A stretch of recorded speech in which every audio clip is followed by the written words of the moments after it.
In a world of remakes and remasters, Are we playing for what was once sacred and cool has now soured and become lame.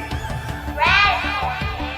Gone are the days of Hans and Cowabunga. Now is the reign of slurp juice and dabs. Kids these days don't even know how bad they've got it. Now it's up to the best generation to rise to the occasion and make a show that dares to go where a lot of other nerdy shows have already gone quite a bit. That's right. They're going to talk about it a lot.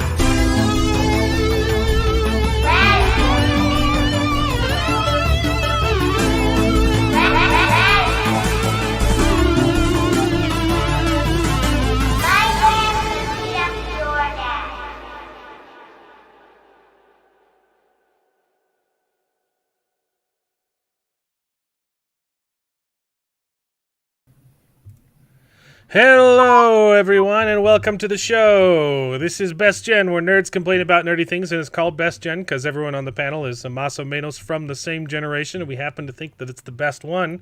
Not because we're better than you, but our movies and entertainment certainly were. So strap on in and prepare to wax nostalgic as we reminisce upon the days of yore while simultaneously complaining about the utter filth that Hollywood keeps pumping out of its sludge pipes on the regular. How is everybody doing tonight? Still not happy on settling on talking about Hollywood sludge pipes. I don't know. It's a little uncomfortable talking. I don't. Is there a? You're welcome to choose a better word that's more descriptive. I don't know if I want more descriptive. I like, or that's more accurate. I like when you had the poopy doo doo that was coming out. Poopy doo doo. The poopy doo doo that's coming out. No. No, but doing good. Once again, joined by Albelio, and if you're not familiar with his channel, you need to repent because he's got some great stuff. And did you ever? I didn't see. Did you finally get episode 4 video to be copyright free? Nope. I am on the 29th attempt to upload. Holy cow! How long is it? It's still just about just over 19 minutes. Okay, so I haven't really removed anything. The problem is, I thought like episode 3. Just to keep it short, episode 3. Anything longer than 10, any clip longer than 10 seconds, got a strike. Yeah. I got the copyright. Okay, no problem. I took it down to like 9, no problem. And for this one, I thought anything on over 8, nah, can't, because now they're copywriting me for everything as low as 6 seconds. Yeah, I've just been hearing 7 seconds as the thing. I only just started hearing about this, so I don't know. So I haven't gotten any strikes from them this time, but I also spent like 2 months in limbo during Wheel of Time, where I got hit with a copyright strike, not just a claim. Sure. They demonetized my channel, and I fought it, and they lost, and so now my channel might be on a whitelist, but I've also discovered the length of your entire video matters too. Like if you keep it under 15, you can get away with longer clips. So 10 to 15 is like the sweet spot. If you go longer, and they tend to care about those more. I would think it'd be the other way around. But No. Probably because you're making more money off of it as a longer video of your own. that makes sense. Yeah. Yeah, probably. Yes, all $3 of that. Right. But yes, What you know about AdSense at this point? it is not new for Amazon to maliciously abuse the copyright system, YouTube's copyright system, to shut down dissent. I also don't think that is unique to Amazon in any way, shape, or form. Disney's actually pretty good. Yeah. Overall, amazing. A lot of the studios have been really bad about abusing the. Warner Brothers is worse. Yeah. They'll claim you even if you're positive. Okay. Yeah. Yeah, I get really I get really frustrated with this kind of thing because like I'm obviously trying to grow and whatnot, and I really hate that it's also NFL season, so I feel like my tight end has been turned into Amazon's own wide receiver. Yes, sports analogies, something nerds will understand. I don't do sports. That is really frustrating though to feel like, because that's the thing too, is to a certain degree, like I understand the potential real issue that they might have with it, but overall it's like having people talk about your show is generally a positive thing for your show. I mean, if you're talking negatively, maybe not, but like overall discussion about your show is going to drive more viewership to your show. Well, they love to claim though that hate watching is just making the show more popular too, except that at every turn they try and shut down hate watching. So if I may here, Yeah. I can share this real quick. Yeah. So I just clicked share screen. Yeah. This is my thing. Here's episodes 1, 2, and 3, and here's every single other one that has not worked, Jeez. including. Look at this! Oh look, 8 seconds. Gosh. How nice! And Yeah, every that single sucks. one of them goes through this because it's blocked globally. Yep. There has not been an alteration nor a change. Every single thing has been blocked globally. What you should do while you're trying to get it copyright free is on the first version, dispute it. Yeah, except that would take upwards of 30 days. Assuming they even respond. I was going to say, and yet it's been taking just about that long anyway. Mm-hmm. But that's what I've realized. I'm going to start doing. If I get copyright strikes, I will just release those as members only videos or copyright claims, and then come up with a version that gets past the censors that goes live. At least until the dispute's over, you know? Yeah, not a bad strategy, but I'm trying also not to like force people to be like, please give this guy money. He's a failure. Yeah. I always dispute them though, because I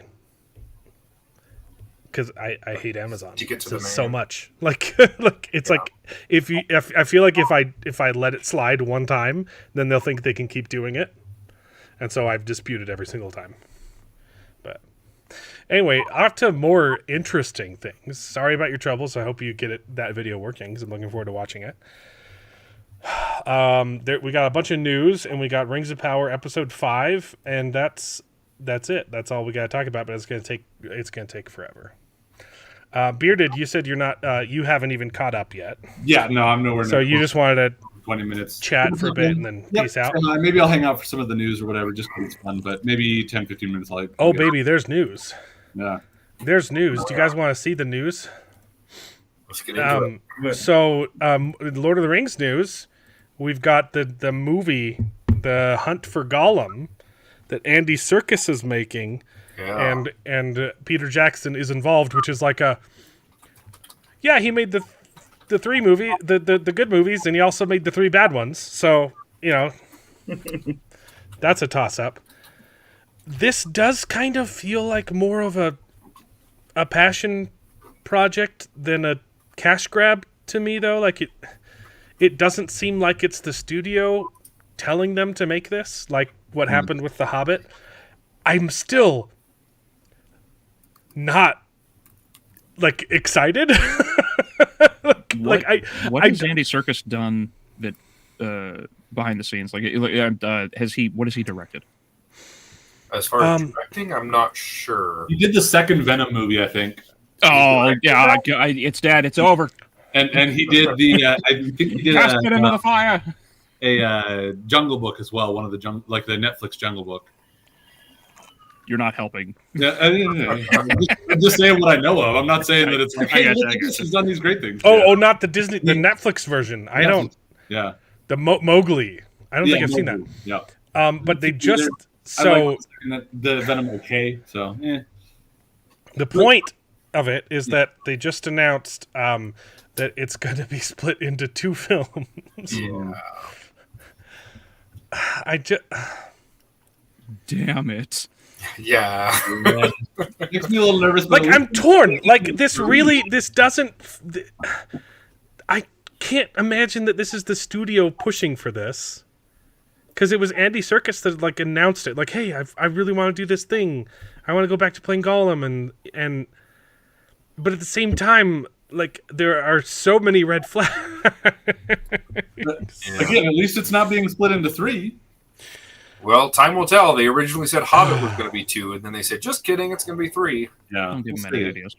Hobbit would have been fine as 2-part movie. Could have worked as one. 3, it could have worked as 1, but I think they could have also made enough content to make 2 films enjoyable. 3 was way too much. Yep. The last film had not enough going on. It was just the battle, and it was just a lot of ridiculous physics. Mm-hmm. Anyway, so there's that to worry about, and I am definitely worried. Did you guys see this?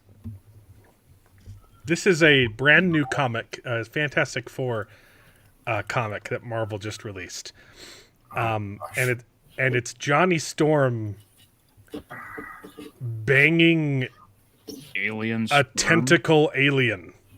Wow. Oh, Johnny! Oh my gosh. This is legit. This isn't a... This is real. This is 100% real. Hey, there are people with tentacle, obsessions or whatever. Yeah, it's Johnny's not, always been a bit of a go for I don't know, like that, but yeah. we used to shame fetishes, and now it's mainstream, and I think that's weird. I think we need to bring some shame back into our society. Yeah. Shogun broke the record for Emmy Awards. Wow. Yeah, and it shattered it too, because I think the previous record was 7, maybe 8 or whatever. Yeah. And the one before that had been just one less than that. And then in the first night or the first week that they did it, they broke it with the 9 or, again, they went above it by 1. And that was with the last night to still go. Has Rings of Power Season 2 gotten any? Have they gotten any nominations? Because Season 1 got 0. They got 6 nominations, but they failed. Yeah. It's about 7 more than they They were deserve. pretty salty about failing those, winning those nominations too. I'm surprised they didn't get a Razzie. Wait, I'm pushing the wrong button. Mark Clark, thank you so much for the $4.99. This isn't a Zack Snyder movie. We don't need tentacles. Tentacle whooping. No. Okay. The only movie that worked in was Galaxy Quest. Oh yeah. So friggin' hilarious. Well, because they were making fun of it, right? True. Oh, Galaxy Quest is fantastic. So wait. I don't know if you guys saw, but the director's cut, the full version, the R-rated versions of Rebel Moon dropped on Netflix. Oh, did they? A month ago, I finally got around. with 0 announcement. Yeah, I had me too. no idea that they were live. And apparently it's just a bunch of sex scenes that were cut. Yeah, that's what we were fearing, right? I finally got around to watching part 2. I resubscribed to Netflix just in time, just to watch Rebel Moon Part 2, and I hadn't watched it until last week when I finally. No, actually, it was 2 weeks ago. I finally finished it, and then I forgot that I finished it. And so I brought it up this week to finish the movie. I'm like, I guess I got to finish this. And I'm like, oh, wait, I already finished it. It's so Gosh, part 2 was... Oh, man. Yeah. Well, here's the other question, because there's the other one that did that same sort of thing was Napoleon, and Napoleon has their director's cut that came out. Oh, I did. Yeah, I'm 100% going to watch that on Apple. Yeah, I've seen it up there on Apple. I didn't hate the I didn't see the movie in theaters. It wasn't great. It felt very scattered. It felt very all over the place, just kind of jumped and didn't. But other than that, it wasn't bad. It was just kind of weird. So I'm curious. I have slightly higher hope on that one being an improvement with a long cut than Zack Snyder just saying, "Hey, I just cut out all the sex scenes, so now you can have some sex scenes in your, Yeah. Yeah, it's confusing. I would love to see a big debate between which is the worst director, Zack Snyder or Michael Bay. Michael Bay made The Island, though, and I love that movie. He also made Armageddon, and I appreciate that too. Sure, but I also hate him. Yeah. The Island, though, is legitimately a good movie. Yeah, they both have room to be praised about some of their visuals occasionally. I think that Snyder probably has a little bit more credit to overall good visuals as opposed to just like big explosion visuals and stuff. But, yes, 300 and Watchmen. Mm-hmm. And again, if used a little more sparingly, some of the like slow-mo stuff does look kind of cool occasionally, but he just overuses it like crazy.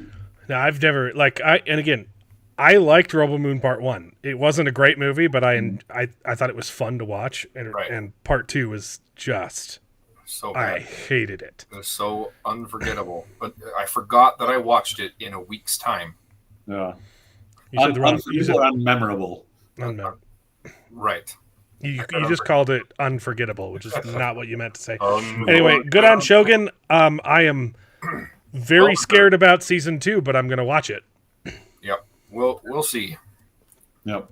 The statements that they've made about it, they sound pretty good. They said, we don't have source material anymore, so that's exciting, but it's also terrifying because we want to remain true to, the original.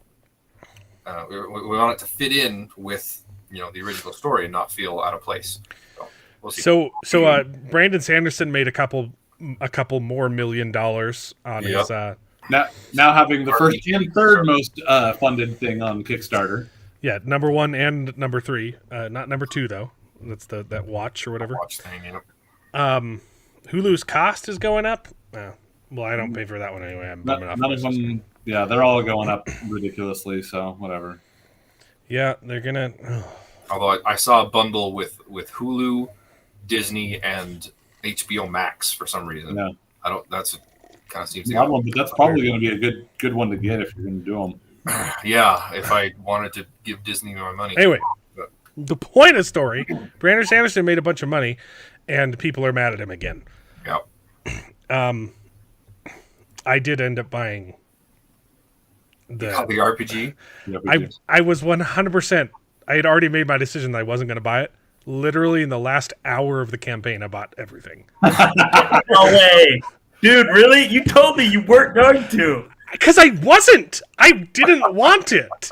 You legitimately after I looked at the artwork, okay, and I realized this is can also serve as like an encyclopedia. Mm-hmm. And I bought everything. That's one of the things is because Brandon is not just some rich white dude. He is smart at marketing. He knows what's going on here. He's really smart at this. Yeah. And again, does this person not pay attention to the fact that he channeled a lot of that money back into the rest of the he used a huge portion of that money to fund all of the other book Kickstarters. So many of the other authors struggle to get 2,000 on theirs. Well, maybe that's because no one wants to read your gross books. Stories of strong women overcoming trauma. Yeah. Theoretically, I have no problem with that, but yeah, obviously she's just not doing. I don't doubt you're struggling to get $2,000. That's gross. I know they say don't judge a book by their cover, but I look at her face and I think, yeah, I know what kind of book that is. Yeah. Don't judge a book by its author. I think this is a worse take than the Tolkien debacle with who was it? The author of those Japanese books, the Jade Legacy, Jade. Right. Jade Lee, Empire. Fonda Lee, who was complaining that bookstores will only sell Tolkien and they won't prominently display her books instead. And you're like, but because classic because people buy them. Yeah. Because they're good and he's smart at marketing, even to someone like you who you weren't going to buy it, but then you're like, hey, you know what? It has all of the like encyclopedia quality to it that even if you don't play the game. And that was super disappointing too, because I read Jade Luck. I read the first one and I was planning on reading the other 2 books. And as soon as she said that on Twitter, I was like, I have no interest in finishing your trilogy. Like I don't care. Like if this is the kind of attitude you have, like I'm not interested in the narratives that you can tell. Like this is like the jealousy. It's covetousness is what it is. Yeah. It's really gross. And also it's wrong because they've done the math. And it turns out that Brandon Sanderson being successful on Kickstarter actually inadvertently made money for other Kickstarters because it brought people to Kickstarter who wouldn't ever dream of buying books there. And then guess what? The first thing that you see is, hey, look at all these other things you could spend money on. Mm-hmm. And they're like, look, this is a campaign we had that was making the same. There were 2 campaigns. We ran both of them on Kickstarter. They were both doing about the same, and this is what it normally looks like. And you always get a little burst at the end. And then we ran one during Brandon Sanderson's Kickstarter, and all of a sudden, boop, boop, boop, boop, boop, boop, boop, like exponentially, the second he launches his project, we made a bunch of money. Yeah, that's almost double. They almost doubled their money. So what I'm hearing you say is that really she just keeps missing the timing for her. Yeah. No, what I'm saying is she's an idiot. So, obviously this is anecdotal, but like also it's important too. But so yeah, people are stupid, and then people are mad at him because he's a homophobic he's homophobic, racist, and transphobic because he's a Mormon. Well, now I have to buy the book. But like he is actually like way too conservative for my or too liberal for my taste. Like his opinions aren't 100% in line with the Mormon Church either. Like and like this person obviously has not read the Stormlight Archive because it has a lot of relatively like positive things. A lot of people from the LGBTQI place Yeah. So yeah, these people are just seething with jealousy. Except my boy Zamil Akhtar. Look, he might have some bad opinions on Linkin Park, but he's 100% right here. I gotta give the man more respect. I still haven't written as many novels as Brandon Sanderson did before he was published. Mm-hmm. He wrote 12 books that were rejected. It's like people don't realize the fact that he's not just coasting on his rich white guyness or his white guyness or anything like that. He is a legitimately dedicated, hard-working guy. Mm-hmm. Very the hardest. I think we can definitively say he is the hardest working writer in these modern times. No one else writes more than he does. Seriously, he had another post where he talked about that, where he said like Brandon Sanderson is probably, let me see if I can find it, but he's like he's probably the one author that I've ever seen. Here we go. He's the rare example of a guy who's earned every ounce of success with blood, sweat, and tears. I can't think of too many others at the top of the field who didn't either have a ridiculous amount of luck or a huge head start. Mm-hmm. Brandon Sanderson literally didn't have any of that and just built it himself. Very nice. That's awesome. I have his books on my wish list. I've purchased the first 2, but I haven't read them yet. So good. I've only read the first 2, and I'm starting. The third one's out.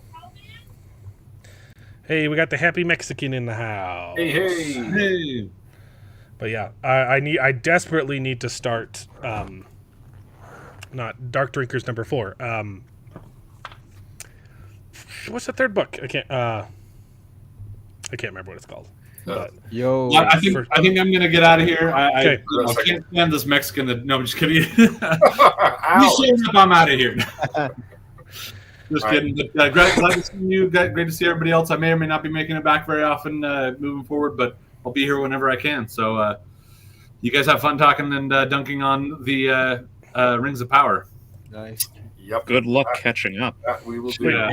Mark, since when is Jared having kids now? He's filling Justin in. Oh, okay. Missed. Falsely. They're Did all you- lies. I was not late. Yeah, that's 2 weird. minutes late. Misinformation. Fake news. Fake news. Fake news. Oh, I forgot to change the background. Hold on. There was another assassination attempt on Donald Trump's life. I heard that. I haven't heard any details, but Yeah, I They- just saw the, Yeah, we got Yeah, so we got to change the background for the stream again. I was driving behind a guy earlier because I was helping my brother move some furniture between Yeah. him and his ex's place. There was a guy in front of us on a motorcycle. The back of his shirt had this picture and it said "Missed me." You miss me. Yeah, no, insane. They tried getting him while he was playing golf.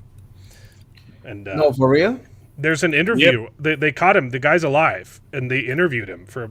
There's like a 30-minute interview on X that YouTube is immediately took down because it doesn't look good for them. So Every time I go for a walk, like something crazy happens. Like what is going on? I didn't realize that that Am I Racist came out this week, and I haven't seen it. 100% going to try and watch that next week. But I got to give respect to Jeremy Jahns. I think he's the only Jahns. true Jeremy Jahns. Yeah. He's like the only real critic left. Yeah. Another guy is Chato. Call me Chato. He Oh, actually yeah. watches it. He's kind of openly biased though. I love him. That's true. He's a little bit more open about his views than but yeah, I think it's hilarious. Like I watched this whole video and I still don't know what his politics are. And the left is really mad because he said it turns out it was actually pretty funny. Apparently, apparently one of the clips is that the girl who I can't remember her name. She wrote the White Fragility book. Yeah, And- Robin DiAngelo. Yeah, D'Angelo. Yeah, he got And an interview he- with Robin DiAngelo. He didn't just get the interview. He tricked her into paying his black producer. She paid reparations Yep. Oh man, to Matt Walsh. that's hilarious. Yeah. Crazy. He also did there's a clip floating around. He did embarrassingly, he did an interview with a big Utah news channel that they're awful. That's where we're from, Utah, so that's why I care about that. I thought Utah was right wing. It's not as much as I would like it to be.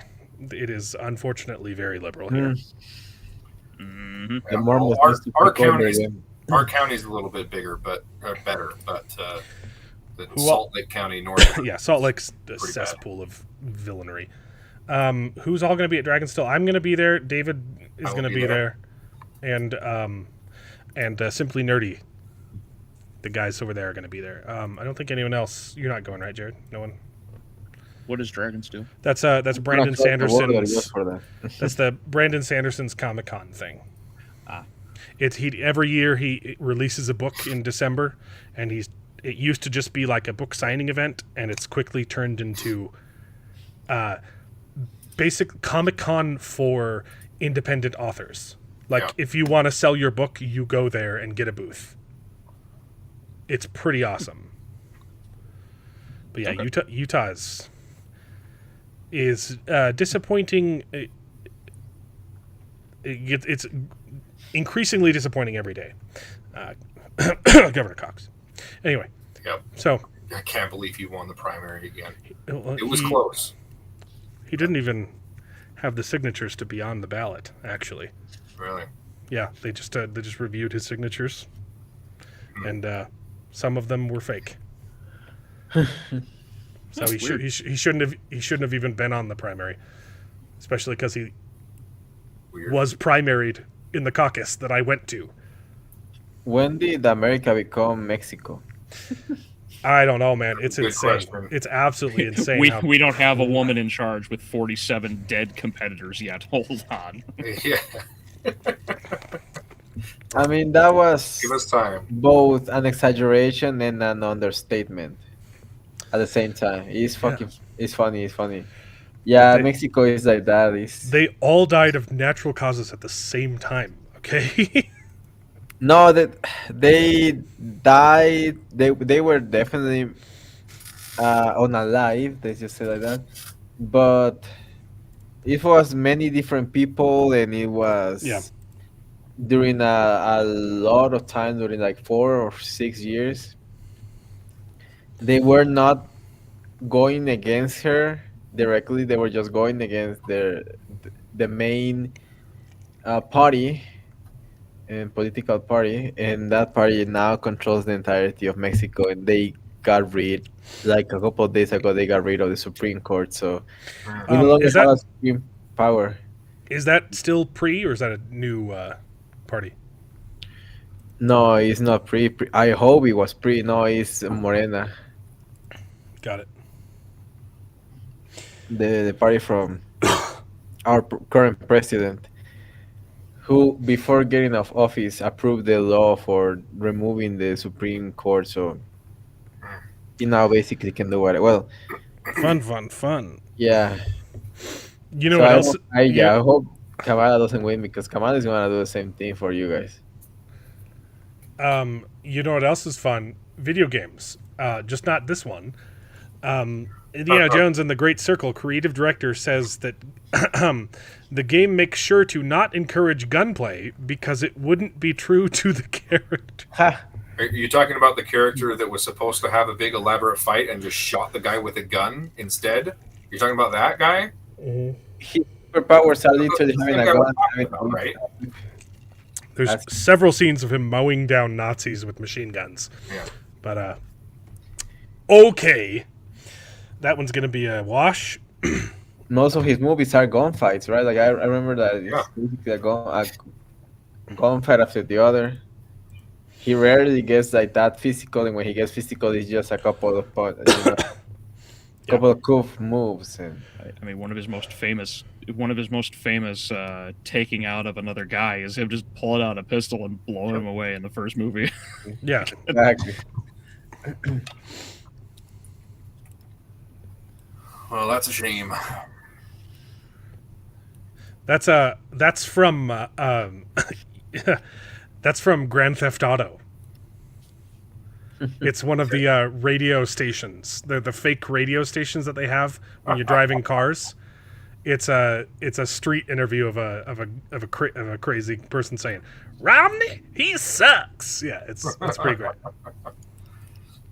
I do concur. Yeah, Romney hasn't been great either. Yeah. Anyway, hold on. Anyway, the Acolyte. Oh, this is a good one, right? David, you sent this one to me. Yes. The Acolyte fan petition shows just how right Disney was to cancel the Star Wars flop after all. It's our good friend Eric Kane coming out with another banger. Huh. Yeah, so basically the signatures on their was it change.org or whatever it was. Only got like 70,000 signatures or something, which is a pathetic amount according to the supposed viewership of the show. It never really does anything anyway. Yeah. Is a change.org renew the Acolyte? It's been up for quite a while now, and it's got 77,000 signatures. A little more, 77. But yeah, I mean, a show like with an IP of Star Wars behind it that supposedly had a lot of viewership, you expect a lot more. What's also funny is a couple weeks ago, no, I think just 2 weeks ago, someone else started this one. Nice. So, not quite as much, but it's getting the same amount of signatures per day. fine. Yep. Was there anything? Do we need to read this, or was that just the point? That was it. Yep. We just analyzed the numbers and said it's really pathetic. It's not good numbers for a cheap TV show. It's embarrassing for for how much this show cost. Most expensive Star Wars show to date. Yep. 180 million, right? Yep. Like I thought it was pretty high. 180 million. Oh my god, that's... We got lots of George R. R. Martin news this week. Okay. Man, He's really prioritizing writing his books because he's complaining that a TV show, Mighty Lady Jane, got canceled. Have you heard of this? Nope. I haven't heard of it, so it's probably fine that it got canceled. It's apparently one of the best Amazon shows, though. I was gonna say I think I have seen this on like the Amazon listing, but that's it. It's not listed on Amazon right now. They only have one. Look, okay, whatever. But yeah, this is just after he said his book was delayed again because of fascism. Did you guys see this one? I didn't see that one. It's just been hard to write. It's not a good year for anyone with war everywhere and fascism on the rise. Just like 2 weeks ago, he said, I wanted to get back and start writing Winds of Winter. Like, yeah. What the freaking hell? I don't know, the theme of your books, it seems like you could pull a lot of inspiration from it. Like, kind of seems like this would make it easier to write. Yeah. If it were true. But then, so this was 2 weeks ago, and then this week he actually said, "Oh, actually, the real reason I haven't been writing, is because I've been watching too much TV, like My Lady Jane." Wow. There was a really good video I saw by Sargon of Akkad, and he found somebody who did a pretty good breakdown of things. That it's not so, because like the idea was that Tolkien was like the epitome of fantasy and everything's good and jolly, and then on the opposite side you have Martin, and it started off Martin, but the problem is that it has to end like Tolkien, and it won't work because Martin is antithetical to Tolkien's design, because he's all about arguing Tolkien rather than accepting Tolkien. Obviously, the video goes much more into detail and he breaks down everything, but I urge people to check it out because it's a pretty good breakdown for why Martin cannot actually finish Winds of Winter, because it would just completely destroy like everything that he has built up as an image for other people, because he is a socialist. Yeah, well, we've talked about it before on the show that I don't think he has any incentivization to finish because of how the show ended, right? So he's got to write an ending that is more satisfactory than the show, and not completely flub the ending, you know? And it's just kind of why, like, people are soured on it already, and moving on to House of the Dragon and other prequels and other projects and stuff like that. Like, he there's no incentive for him to finish. None. Well, he doesn't need money. Yeah. Well, that's why he went on to explain that he's pretty sure that Martin knows that he cannot finish the book because it will completely destroy any setup for the design, the characters, and everything else. Because realistically, the show already kind of killed the idea, because it like, we were all supposed to fight against this thing that didn't care, because the game of, I mean, Mahler explained this way back in his season 8 review. I don't remember which episode it was. I think it was the night, the war at where they fight and kill the Night King. Right. And it's like, you've killed the Night King, the embodiment of death. You know, you destroyed the thing that does not care about the Game of Thrones, because the Game of Thrones matters not in the end. That was the whole idea. And then because they killed him, and now they made it all about Cersei, it's like, well, they're like, you put his story in checkmate, basically. Like, he has to undo the series and make the Night King the villain, Otherwise, if it turns into the Game of Thrones being the end, we already know basically how that could go. And so it's just like the show basically like put him in a horrible check move, and it's impossible for him to win. Yep. And was it like 1,400 plus days now since Winds of Winter was supposed to have been done? Yeah, it's a lot. Yeah. It's been a long, long time. So, but it's because of fascism. So. Yeah. Fascism is making him depressed and making him just binge TV shows. I also saw another headline or something that he was bashing not Rings of Power. He was bashing House of the Dragon for some reason. I don't know if that was legit. Yeah, or not. apparently he's unhappy with season 2. Yeah. He's going to write a blog post explaining everything that went wrong. So, interesting. I don't know. Anyway, more important news: is Bluey a boy or a girl? Yeah, this article pissed me off. Very important. Bluey's a girl. Well, according to Haitians, he's lunch. Nice. Dude, I saw one of the videos this week of a dog on a rotisserie. Yeah. It's gross. Yeah. Supposedly that's actually a year old, but yeah, no, it. I love the AI memes of all of the cats and the dogs in full military garb getting ready to. No, the best one is the best one are the videos with Trump swooping in and saving the cats. So good. They're eating the dogs. They're eating the cats. It's a banger of a song too, you know. Yeah. David, why'd you send this to me? It's just this dude goes on and on and on. Bluey's about the different. Like, what? I'm sorry. What? Right? Bluey's relationship with Bingo defies gender roles? Yeah. So this whole article is assuming that Bluey is a boy, but it's saying if Bluey was a boy, but she's not. Roles. Exactly. This whole article is ridiculous. It's established, and it's episode 1. They say you're sisters. Yeah. But the thing is, they go in. The article goes into detail about all the things like, oh, if Bluey was a girl, then why is she blue?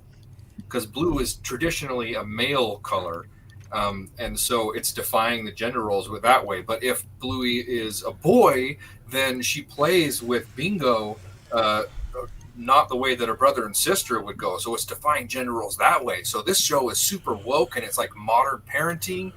And you know, all the roles are just, it's just like, yeah.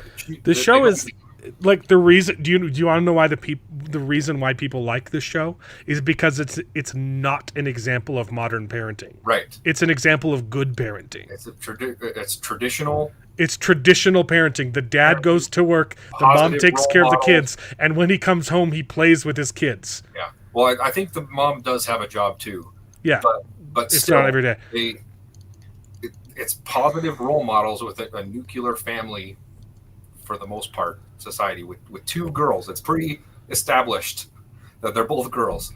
Anyway, it's just despite the color of her fur, Bluey is a girl.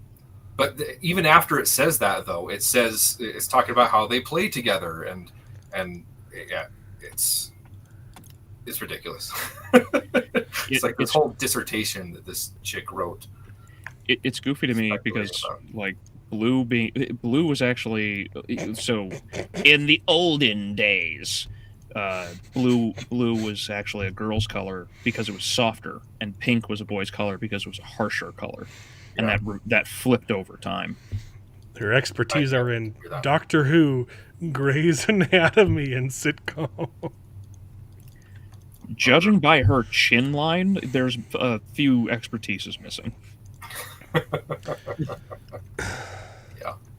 Anyways, I did read through most of the article. I don't know why I suffered through that. But Hold on. Scroll up real fast and go back to her picture. Oh no! Oh God, no! No! As soon as you scroll down and I saw the thumbnail, I thought she looked like Peter Griffin. Oh my god! Right with him. Oh no! Oh god! Live action Peter Griffin right there. Oh no! Maybe not quite as much a cleft in the chin, but yeah. Maybe that's how Meg looks in real life. Yeah. Anyway, We don't support harassment of any kind. But I do find it hilarious. Except maybe hers.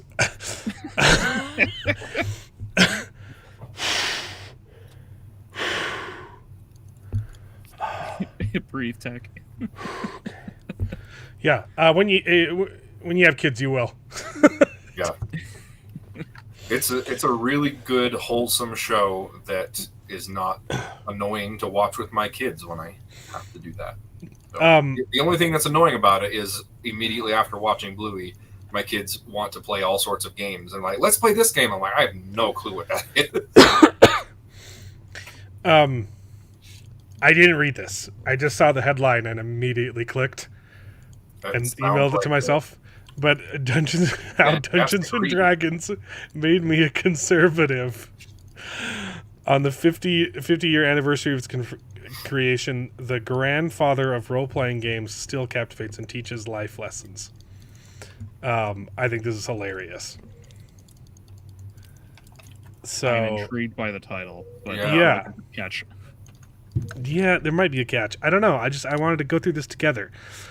So they're talking about Gary Gygax, right? Yeah, okay.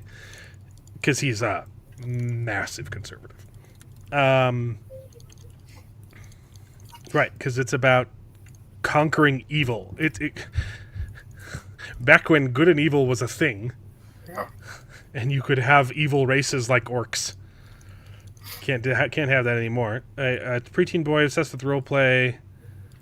Talk about in the E.T. movie, it was. Here's my guess. Popular. Because the game teaches you morality. If you're role-playing as a character, you frequently have to make choices based on what you believe to be moral, or what your character does, right? Yeah. I'm assuming anyone who analyzes morality with even the slightest degree of authenticity is going to become conservative. Is that what it is?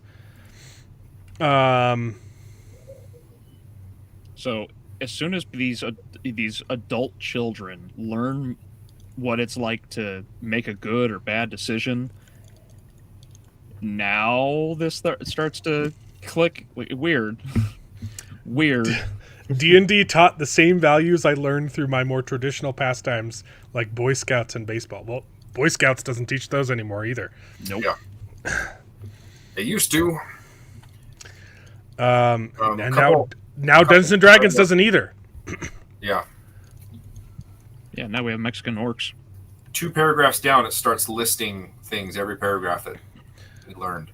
I learned there would be disagreements when characters who aligned themselves with lawful good struggled to lead a party of adventurers on the path they believed was right. I learned the trade-offs in free market economics. Absolutely. Bigger sword costs twice as many gold pieces.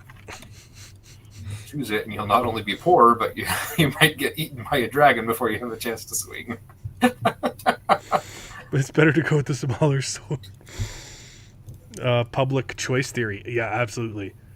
It's so funny. Even like just without thinking, when I'm crafting a story, I don't ever make it political, but like all of the interesting ideas naturally lead to conservative values. Like any good story teaches conservatism. Like just basic, the hero's journey is just basic conservation of good and evil. Yeah.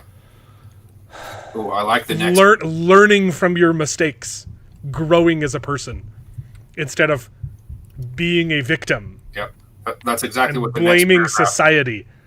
Next paragraph after that blurb. This one? Oh, no, the next one down. So sometimes you don't win, right? You lose. You have characters that die, and it teaches you to pick up Pick yourself back up again and keep trying. Right? Hard Zack work was awesome. pays off. You could always roll a new character. Social values. It's one of the things that has always driven me nuts. It's like you could almost use it as you can almost use games like Dark Souls as a litmus test. If they give up immediately, it's probably over. You failed as a parent. But if they're able to grit through it and win, you failed. My 9-year-old son is playing Elden Ring right now. Really? Okay? That's hilarious. I watched this kid beat Margit, and I died. Like, my heart just melted. He was so freaking excited. And it's a hard game. And he's like, yeah, Dad, guess what I found out? I found out you could ask for help. You can summon people and you can fight him together. And he was just like, so I'm like, I didn't teach him that. He's just like, he was so excited, like, oh, and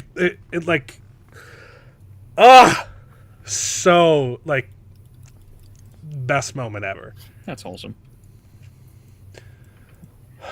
And then when he gets around to Millennia, he's gonna learn misogyny. Look, I'm a diehard Dark Souls fan. I think Millennia was a little bit too hard. Like that's my limit of like. Okay, that wasn't. I don't think that was as fun for me to overcome that big of a challenge. You know, because it's all about learning, and some of that just felt unfair. I have not played the DLC yet, so I'm probably going to eat those words. Yeah, Asmongold quit playing Elden Ring on stream because he was getting destroyed. Like, look, Millennia made me change my build. Okay, I was doing the Guts Greatsword the whole time. Just strength. Love it. I love the Greatsword. Okay, I could not beat Millennia with it. I had to switch to. I'm a noob. Okay, I had to use the blasphemous blade to kill Millennia. Okay, I'm not proud of that. And that was hard to do. Just a quick question: since you've played the first one, yes? Yes, I've played. I used to speedrun Dark Souls. I wasn't very fast at really? it. I wasn't very good at speedrunning it, but I could do it in like 2 hours. What do you mean that's not good? Shut up. That like my average was like 4. Okay. Okay. But I did it once in 2 hours. So the question I have is Black Knight Halberd runs. That's the only way to go. Okay. Just because I don't want to bury the lead on what we're doing, but quick question: comparing her to oh crap, what's his name? The DLC. Yeah, in the Manticore thing. No. I one shot that too. The knight. I can't remember his name. Which knight? The one with the dead arm. Sif's master. Sorry, it's been forever. You go back in time and you fight the dog's master. I just can't remember the name of the knight. Oh yeah, in the DLC. Yeah. The one in like the Colosseum fight. Yeah, that's a tough fight. Yeah. So I one shot him. Uh-huh. I had never fought him before. I beat him on my first try. Compared to if you're over Millennia, leveled, sure, yeah. I don't think I was over leveled. Okay. But how does that fight compare to Millennia's? It's not even close. Millennia's really? She's that much harder? You haven't fought her? I've never played Elden Ring. I haven't played past 2. Okay. I haven't played Dark Souls 3 yet either, just because every time I have it, I've owned it for years, and every time I just go back to Dark Souls 1 and I play it again. Gotcha. Artorias, by the way. Artorias, yes. No, that fight's not hard. Okay.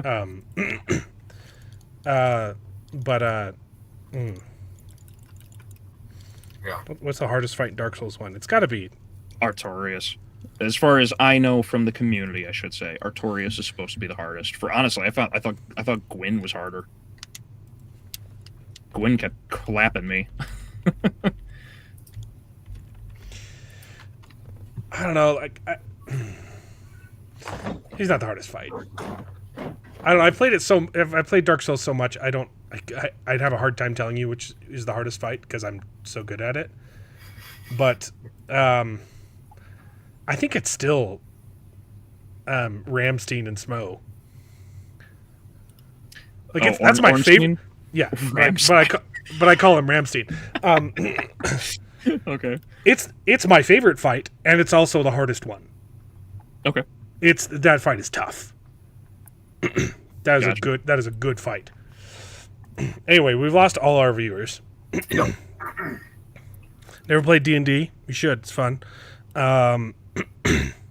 Especially Brandon Sanderson. So it's going to be coming out next year. It's going to be fun. There you go.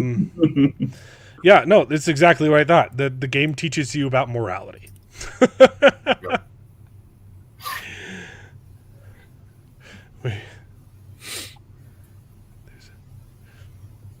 I'm sure you could learn liberal things from D&D too. NPR ran a story by a man my age who immersed himself in a game as a closeted as a closeted gay teen. D&D is what you make of it. Indeed, my hometown of Omaha, Nebraska, there's a liberal group playing the game in an LGBTQ plus themed world in their imagination. There's plenty of research showing that role playing is good for you, for your mental health, and a cure for loneliness. Even that, that's the thing. Even with these woke stories, they will accidentally do something super based. Oh yeah. Like what in the Acolyte, right? They're trying to tell this super horrible moral story, right? They're telling you that there is no good and evil, and yet they have a scene where the government comes in and tries to take your kids from a religious group, and and they're portrayed as the bad guys. Like it is literally impossible to tell any kind of an intriguing story without conservative values. Any kind of intriguing moral story, Yeah. without commentary. Even then, even when you're trying to not do it, you're going to accidentally. Do you know why? Do you know why, David? It's because it's true. Right. And that's the one I see the most often is an try anti-abortion take. Try as hard as you might to lie to yourself. Truth seeps through. Yeah. Anyway, I don't normally get this political. It's all like rebellious. You've been saying that every stream now. It's not. I mean, is it our fault though? No, the world is becoming increasingly. I want to just talk about nerd stuff. And then they come out with a show like The Acolyte, and they try and ugh, gross. Yeah. Anyway, so there's this Lord of the Rings show. Sorry, I misspoke. There's this Rings of Power show that is wearing the skin suit of Lord of the Rings. There you go. Episode 5. I watched it an hour before the stream. I could not get myself to do this. Literally every time I sat down in front of the TV or my computer, okay, let's watch episode 5. I could not press play. Yeah, it was bad. This show I'm glad is I'm not so the only one that watched it an hour before the stream. It's so boring. It's like it's so much worse than season 1. Like season 1 was just absolutely balls to the walls ridiculous, and so I was laughing most of the time. This, I'm just like, it's such a slog. Yeah. This episode tries to ramp up things because you have Elrond running back to town and everything else. Yeah, that's what I was going to say. Is I think that people who just the casual viewer who's just tuning in knows nothing about Lord of the Rings or the extended lore might take a look at this episode and say, "Wow, things are happening." but man, it is so nonsensical. Like right from the very beginning, it's another example of how they have no clue how physics works. Right? They're mining through the caves, and apparently caves have foundation walls now, like a load-bearing cave wall. But yet they break through it, and he used the word load-bearing wall. Well, I as an architect, that actually kind of made sense to me.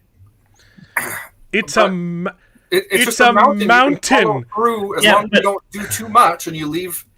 That's what they're saying, though, is that there's walls that carry that weight, right? And so if they're digging in a wall that carries that weight, then if it's just a cliff face and digging into that cliff face, how is that one cliff that's the edge of your cave going to because holding up the rest of your cave that's behind you? A lot of times it's an exterior wall that's a load bearing wall, and obviously we don't know the setup of that particular community or whatever, but there could be buildings that are here's the thing though above that or it wasn't a load bearing wall though. It was a paper thin wall that was exposed to the outside. No. I mean, he poked through it. No, but there was a bit for hours. It does crumble in, but I understand. I actually agree with both sides here. Yes, it's stupid that it's a load-bearing wall in a mountain. There shouldn't be a concern about that too much. Yeah. But also, it was pretty thin and on a cliff, and it makes me wonder why were they even digging here in the first place? Because my point is very simple. Why are they not just cleaning out the holes that collapsed? Right, exactly. Why already had holes? Why are they're we trying? here? Well, the best part is they're like, we found a dead end, and you're like, the tunnels already exist. There are no dead ends. They're just filled in. Just move the rocks. Yeah. There's something really weird going on with the streaming service we're using right now. The comments stopped showing up, but I can see them on YouTube. And I was trying to highlight some of them, and are they showing up for you? The last one I see is Mark Clark's. They never played D&D, but there's been a couple. I see. It might just architecture is just different. Okay, so then that's coming through on streaming or YouTube? On YouTube. Yeah, I see those on YouTube, but they're not coming through the app. Oh yeah, you're right. And we're getting like 0 viewers. Oh, yeah. So I was trying to highlight a comment. I can't highlight any more comments. So if they don't pop up on screen, I'm not ignoring you. There's something wrong right now. Because there was Hogwarts 2 is coming, and it's weird. Oh yeah, because I wanted to talk about the skin suit, like Buffalo Bill style. And in my head, when I say skin suit, I think Men in Black, not Buffalo Bill. Edgar suit. But that's also good. Yeah, the Edgar suit. So, getting back to these pickaxes, they also don't understand how pickaxes work. Yeah. The king goes like this. It makes a hole into the rock. That's not how pickaxes work. Yeah. They focus all of the pressure on one tiny spot to fracture the rock into lots of pieces. It's just boring a hole straight through the rock. The best part, though, is that this is the king, right? This is like the king of the dwarves, and he picks up an axe and starts his swing in front of him. He goes like this. Exactly. Yep. And you're supposed to move your hands down so you have more leverage. He's holding it from the top of the axe. It's just like one. Not a single person on set said, "Hey, wait. That's not how axes work. Hold it lower down and swing it." Like, these people are so stupid. They know nothing. Well, they don't know how the real world works. Yeah. It's embarrassing. I find it really funny that just a little while ago, like 2 episodes ago, during the fourth, couldn't figure out, like, he could barely chip a rock, and everyone's like, "Oh god, it's so hard to mine." And then the king walks in, does like 2 things, and he's puncturing through an entire wall like this, and it's like, you can't even be consistent on the way these guys are mining. Yeah, it's embarrassing. Anyway, yeah, I thought that was real dumb. And also, every single character's motivation has done a 180. Right? If you do two 180s, then it's actually a 360. But Disa and Durin, like Disa was in season 1, she was literally villainous, like mustache twirling into the camera, they were trying to make it Game of Thrones-esque, with her manipulating everyone into Khazad-dûm's doom. And then they realized, oh wait, we can't have Disa be the bad guy because she's black. Yeah. And so now she's just done a complete 180, and same with Durin. Durin's done 2 180s. From season 1, he's shifted into a different position, and then within season 2, he's done a 180 as well. Yep. And we talked previously about Gil-galad doing multiple 180s about his allegiance to Galadriel and Elrond. None of it makes sense. It's like so ridiculously unclear.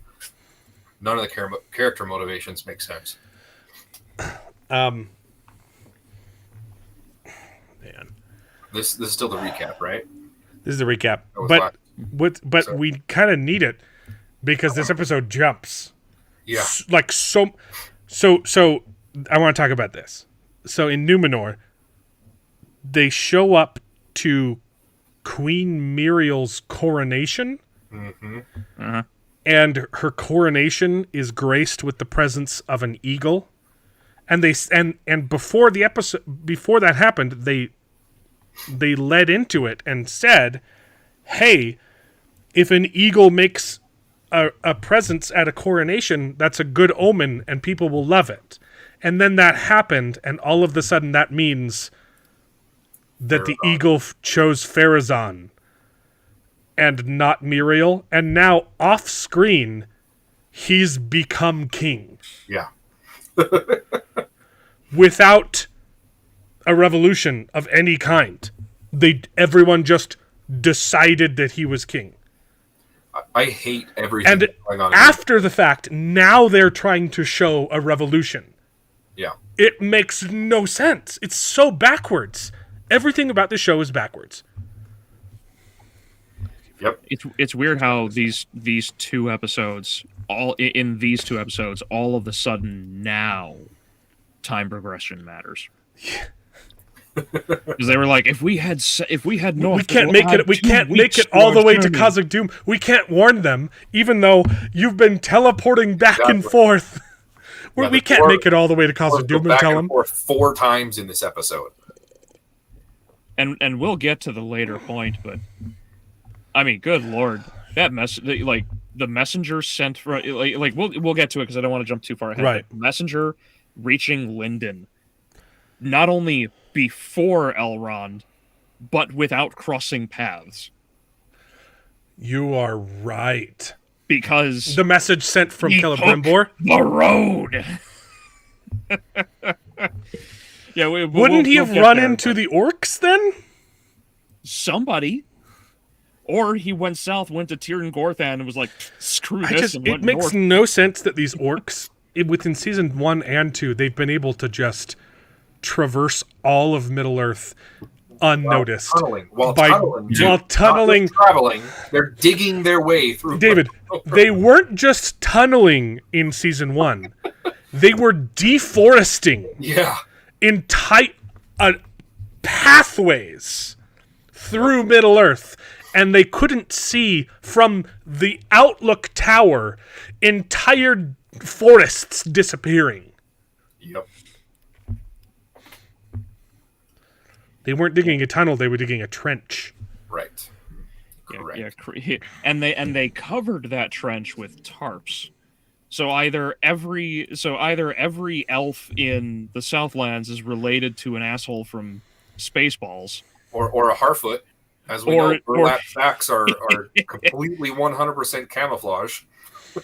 Yeah. I think I know why. This shot really bothered me. Because it started off and they were showing, these amazing landscapes. I'm like, this is genuinely an amazing shot. It looks really good. And then it transitions into the ring, and I about puked. Yeah. It looks really bad. Watch this. Yeah. I can't. I really It's hate nothing how like- these rings are too. Here's the thing. They look so bad. This is not. It doesn't even match, though. Look. Galadriel is so bad. Like, they didn't even... It's 100% CGI. They tried to, like, match the mountain range, and they couldn't even do that. Watch. Yeah. Watch. They're like, oh, this is gonna be the coolest transition ever. It's gonna turn from a mountain into a rock. First, I hate the idea, and the execution is even worse. Look at this. Okay, so you got this mountain range, and then it turns in. Yeah, it doesn't even follow the same concept. Yeah, watch. It doesn't. It's a completely different. It does. I see what they were going for, but I hate it. I hate it so much. And then it's the stupid ring design. Yeah. That's just, it's so ugly. The one time I was like excited, I got a little bit excited, like, oh, the show looks good now. And then it just turned so ugly so fast. Yeah. And so the king's just done a 180, and the king is just like controlled by the ring and evil now. And how are these even suspended? Because the rings now just have their own individual thought. Yeah, that one in the back that has the red pyramid on there. That one's not bad. I hate this one. This triple one. Yeah. It's awful. Maybe the one in between those two in the back is the most minimalist. They're suspended in little bowls of pebbles, though. But these would fall. These would instantly fall over. They need to be pushed in further. Like, I get the concept. That's a cool concept, and it's done wrong. Yep. Again, they don't understand physics. Everything about the show is wrong. Why can't they just be pushed in halfway? Because that's what you would do with something like this. Yeah. That's the purpose of it. You'll have to remind me to check the comments every once in a while, because I have to look at a different screen. They look like the clearance section on QVC. Yes. Yeah. Thank you, Mark. Sorry, I can't show your comment. Gosh. Okay, so everyone's done a 180 and he's telling them where to mine. How can I? Also, I find it kind of I don't know, underpowered, I guess you could say, that the Elden Rings physically healed a tree, and all that this is doing is just giving him knowledge of where to dig. But, you know, small minor gripe. Yeah, so he's got X-ray vision. He's got the Minecraft hack vision, where he can see all the rocks. Crazy how the rings, influenced by Sauron's evil, are able to save people. Yeah, like, what's the point? I don't... Yeah, and we'll get later... I just don't know what any of it means. To more inconsistencies about how these rings of power work. Okay, so I found a rock I want you to hit. But, Dad, I'm not gay. I don't want to hit the rock. You gotta rock on, boy. I hate the design of the Zacks. It's absolutely ridiculous. I hate everything about it. And the way that they toss it back and forth, you can tell it's made of foam, and it's not even heavy at all. And I hate it. Okay, you got to watch the swing. Here is the. It's just... 2 swings, it just bores into the rock. So stupid. It's so bad. Okay. I'm fine if they want to actually make it so that the dwarves can punch straight through stone, because like obviously they carved out Khazad-dûm. But if they're going to have it happen now, when supposedly none of the other younger dwarves have been able to do this effectively, now it's really inconsistent. I don't. Also, he pokes this tiny little hole, and it finds its way into a bigger hole. I was going to say, look how big that wall is. Look how thick that wall is. Yeah, but that would... as an Or architect, a I have hole. to point this out, Jared. Don't you think that that's not exactly very load bearing if there was already a gap I in agree. the wall? That's not very low bearing. Thanks for throwing that one in at my face again. I'm just kidding. I deserve it. He hasn't passed any of his architect tests yet, so I know. I should have rephrased that differently. he's putting off his architecture tests longer than I've been putting off watching this episode. Oh, Whoa. Well, drop the architecture and go back to having kids for your grandma. Guys, this is a load bearing rock. Okay. Yeah, it's the exterior. Yeah, that's pretty typical. Yeah. I just don't like. It just none of it makes sense. I still don't understand why it is that they're not just clearing out the already collapsed tunnels. Right. Yeah. Again, I made the exact they're same too point in my video. dangerous. So clean them out. And he Also, points out this rock. Guys, He points out this rock on this is the worst one. Okay, the first one wasn't that bad. He points out this wall, and light comes through it, like they're on the edge of the mountain here. Yeah. The first one, it led up into a crevice, and okay, so light's peering in there, but this is. Yeah, that's like a 6-inch rock. It's artifacting like crazy. I was checking this last time. I think it's just because I'm sharing the screen that it's artifacting. Because I went through the whole episode to make sure there wasn't any artifacts. But that looks ugly. Anyway, it'll help us not get demonetized. So. Yep, there you go. You did get a compliment on your video. What? Sorry, what'd you say? You got a comment on the video. Oh, I got a got comment. compliment about your video. Oh, I Clarity? love the video with... sorry, Clarity. I would love to highlight your comment, but it's not working right now. So I can only read them on YouTube. I love your video with the Sauron goo. That was the funniest thing I ever saw. Yeah, I made 3 of them. So, but yeah. Thank you. I also thought it was hilarious how stupid the show was, and I just couldn't stop making fun of it. But I'm glad you liked it. Thank you. The personal injury advertisement was genius. Yes. Yep. And the Proclaimers theme song there really helped set in the Stranger Things vibe.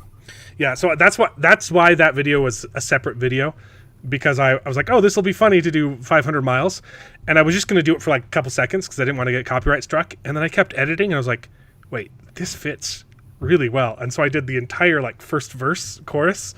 I was like, wait, this just keeps going. Like, this is going hard, and I'm like, there's no way that this will be monetizable. So I just uploaded that segment on its own because I'm not making money off of it, and then cut it way down for the full video. Yeah. But yeah, my wife walked in on me recording the personal injury lawyer bit, and I've disappointed her in so many ways, okay? But, like, if you could have seen the look on her face where she's just like, what are you doing? Because I was putting on a stupid voice, dude. She's like, you always do that. You always do the stupid guy voice. I'm like, that's because what I'm critiquing is really stupid. I have lots of characters, and not all of them are stupid, okay? Dan Business is awesome. Oh, yeah, yeah. But yeah, she saw me recording that, and then just the look of disappointment on her face was palpable. And then I tried to redeem her by showing her the full video, and she's like, "Yeah, you should cut that out of the video." It's not very funny. I'm like, I know you don't think it's funny. Okay, you're not my target demographic. Well, now you've got receipts that your audience did enjoy it. She frequently does not laugh at my jokes. I was literally a paid comedian. Not anymore because I got fired. Wait, your wife's comments are probably related to why you got fired. Did I have I not told you the story? No, I got fired because of my religion. Oh, in Provo, Utah, I got fired from my improv group because I don't think that girls can become boys. Yeah. And it's not anything he said on the show. It's just someone found out about this YouTube channel. a bunch of I had a conversation with someone who wanted that's right, I forgot who about wanted that. me to virtue signal and tell her that she was being a good mom by letting her kid transition, and I said no, and I told the truth, and then I got fired. In Provo, Utah, because they all used to be Mormons too, and they've all left the church, and we're really mad that I hadn't done that yet. So, Okay. Yeah. Yep. Anyway, the goo was amazing. I know these guys doing this story are dumb. I just couldn't believe that they turned him into a goo monster for 1,000 years. He was a goo for 1,000 years. Anyway. Okay, so the dwarves, they found some rocks. Actually, real quick, while we're talking about that, that whole part of this story, I was thinking about that the other day, because literally, I remember hearing a couple episodes back, like Sauron basically admitted, he was like, "Hey, I've done a lot of bad things." Like, he admitted that they were bad things, right? And and I know we've talked a lot about like Sauron's like perspective on how never say that. He's trying to do something like that. I'm like, that is not Sauron. Sauron, I mean, first off, according to these show writers, he knows that what he's doing is wrong, and yet he's still doing it. Like, and in the same breath, they will also try and tell you, but Sauron believes he's the hero of his own story. Yeah, exactly. So he doesn't think that what he's doing is wrong. They're pulling from one single line in like an obscure letter where Tolkien used the phrasing after Morgoth's defeat, Sauron was repentant of his actions. That's not the word. The meaning of words has changed over time. Okay, it didn't mean that he. It meant he was sorry for getting caught, right? Yeah. Not that he was sorry for what he did. So he tried pretending that he had changed. He didn't actually, he wasn't a repentant. He wasn't repenting from his sins. Yeah. Yeah. Yeah, he was a disciple of evil. Literally the right hand to the devil himself. Anyway. Absolutely agree. So yeah, I just wanted to like point that out, that really like in this show itself, it's showing that it's contradicting what they're trying to, Yeah, here and this line pissed me off too. I gotta mute this because you guys can't hear it and it's blasting in my. Okay, Durin goes off and says, okay. I forget the exact wording, but before this line, he goes, "Outside, those dumb idiot humans and elves, they are slaves to the sun's bidding. It goes down at night and comes up in the morning, and they have to work their lives around its whims. But not here in Khazad-dûm. In here, we bring the sun to us." Except we that command the it sun. still goes down at night. Yeah. What you're saying makes no sense. The writers are complete idiots. They have these one-liners, these zingers that it's like it's like being a poet in high school, right? You're like, I wrote this line and it's so deep, it's so poetic, and then I didn't show it to anyone. I didn't show it to my teacher who said, "Hey, this actually sucks, but keep working on it and it'll get better." Yeah. They've never had to work on their writing. They've never received criticism. Yeah. Let me see if I can find the line. "We are free of the sun's tyranny." What? But he's comparing it to the outside world. Isn't it weird how they're in the same situation? Yeah. Isn't it weird how it's like we don't bend a knee to the sun, but we need that shit shot right into our veins because without it we're gonna die. Like, right? What does he say right before it? Like, somehow I don't actually think that anybody who thought these lines through actually thought these lines through. We don't need it, but also we desperately need it. Seriously. Okay, it's before that. We're free of its tyranny. I'm trying to find the exact line. I just don't want to play the whole okay. Here we go. Here we go. Here. It's okay, maybe it's not here. Give me a second. I saw it. That was it. No, it was literally right then. It said, okay. Pity those who dwell above. We pity those who dwell above, slaves to the sun. But not us. We're free of its tyranny. Like, did no one check your work? Seriously, like it's such a dumb line. Their metaphors are stupid. They're like. Rocks sink because they look down. It's baffling to me that season 1 line made it through. What's the difference between a rock and a boat? Well, rocks look down because they're known for having eyes, and boats look up.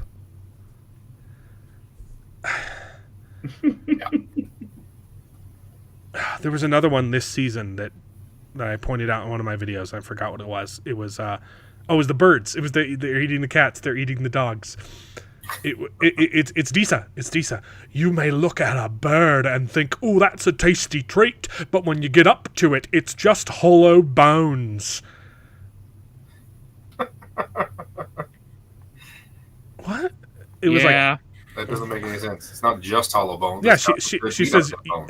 She says, your word is like a bird.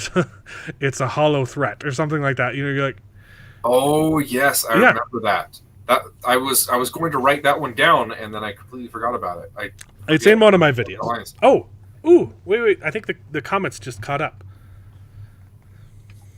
Yeah, there's a fair number of first draft sins in the show. Like a whole bunch of them. Yeah. That being said, there was one line in this episode that I thought was legitimately good, and we'll talk about it when we get there. Was it when Sauron told that girl she was ugly? I liked that. Honestly, I liked that line a lot. Yeah, I liked that part. I was like, oh, that kind of felt like a Sauron-y thing to do. Is to just like backhand insult this woman, like, hey, for a second there I thought you were pretty. I not gonna lie, I like that part. Yeah, except unironically, you're comparing her to someone who is supposed to be beautiful and is definitely not in the show. I love it. They instantly know everything that's going on. They're all concerned again, and then when it cuts to her again, look, what her sideburns are so inconsistent. Yeah, there's no peach fuzz anymore. When it cuts back to her, the reason why she's concerned is jealousy. She's like, he shouldn't have this power. It took me years to learn it. It took me all this practice to be able to sing. Okay, but the last time you tried, you sucked at it. Last time you sang, you brought down the mountain. Like, but I'm not good. I'm a good singer. Yep.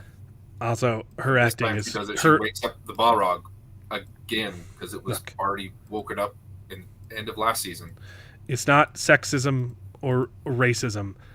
I cannot stand her acting. Okay, I'm objectively trying to. I can't get the still back where it was just her. You didn't think that her trying to catch that giant amethyst ball was not top tier writing that would have put Leonardo to shame? I'm not like a sphere. I'm not critiquing anything about her identity. I'm critiquing her performance. Every word that woman utters is 300%. She's a stage actress. Yeah. And hasn't converted any of that to on camera. Yeah. And you can really, really tell she's projecting like she's trying to hit the nosebleeds. And it's awful. I can't stand it. Oh, no. Okay, I did write down the other insult. It was in this episode. She's arguing with her husband or whatever, and she says, "Your path is made of seawater." Yeah. That was the insult. It's like no, that was oh no, you're right. That was that was the elves. That was the Numenorians to his daughter. Right. It was Elendil to his daughter. Yeah. The path. Right. She goes, the path that you tread leads to tyranny and death. And he goes, the path you tread is made of I don't know why I'm doing Scottish. He goes, the path you tread is made of seawater because you're Jesus and you can walk on the water. I keep going back to Scott. Once you start doing a Scottish accent, like, it's so hard to swap out of it. Yep. Sorry. That wasn't very good. Okay, the comments are once again out of sync. So, speaking of singing, how are this year's Christmas songs coming along? I have a couple that I'm working on. I don't know if they will be recorded by Christmas, but I just have other things that are a higher priority. But I do have 2 Christmas songs I'm trying to work on. It'll be a little EP. I'll release them together with Polar Water. Anyway, then we get Kelabimbo. David disappeared. There's been some weird internet stuff tonight, okay? Oh, this is my favorite part. We got a backstory for the Doors. Mm-hmm. Great. So I'm so glad we know that the Doors were made of mithril. And the funny thing though about this one is, like, wasn't that all supposed to be hidden though? Like, you're not supposed to see all that engraving stuff. Yeah, he didn't say the word. You can see there are ledges carved into it. And previously, when he showed you the little stone, the little one he'd worked on, there was nothing until it hit the moonlight. Yes, right? He says in the scene, he says it's invisible except for in the moonlight. Yeah, except that you can also see it carved into the stone. Right? Like, that's the thing. It's like, the idea is that the moonlight highlights the door, and then you can see all this stuff. But, like, that's engraved. Like, you can see that. Yeah. Unbreachable, visible only by moonlight. Is that so? Never would have guessed. Uh-huh. Plus, it's kind of weird that they're building it here instead of, like, in the mountain or whatever, you know? It's like, I'm sad I already used the clip that I would want to use for this is the one I already used in one of my previous videos from Nacho Libre of Jack Black just going, uh-huh. I'll probably reuse it. Yeah. It's not visible. Right? I'm like, I that was so weird. That was the entire point of introducing this character, by the way. I'm 90% sure we'll never see this character again. Yeah. Is because we needed a backstory for Doors. And this isn't even him celebrating the rings. It's just him celebrating Doors. Like, yay, because he already delivered the rings. And then... Yeah, it's goofy that this is what they... like, when did they have time to make the tour?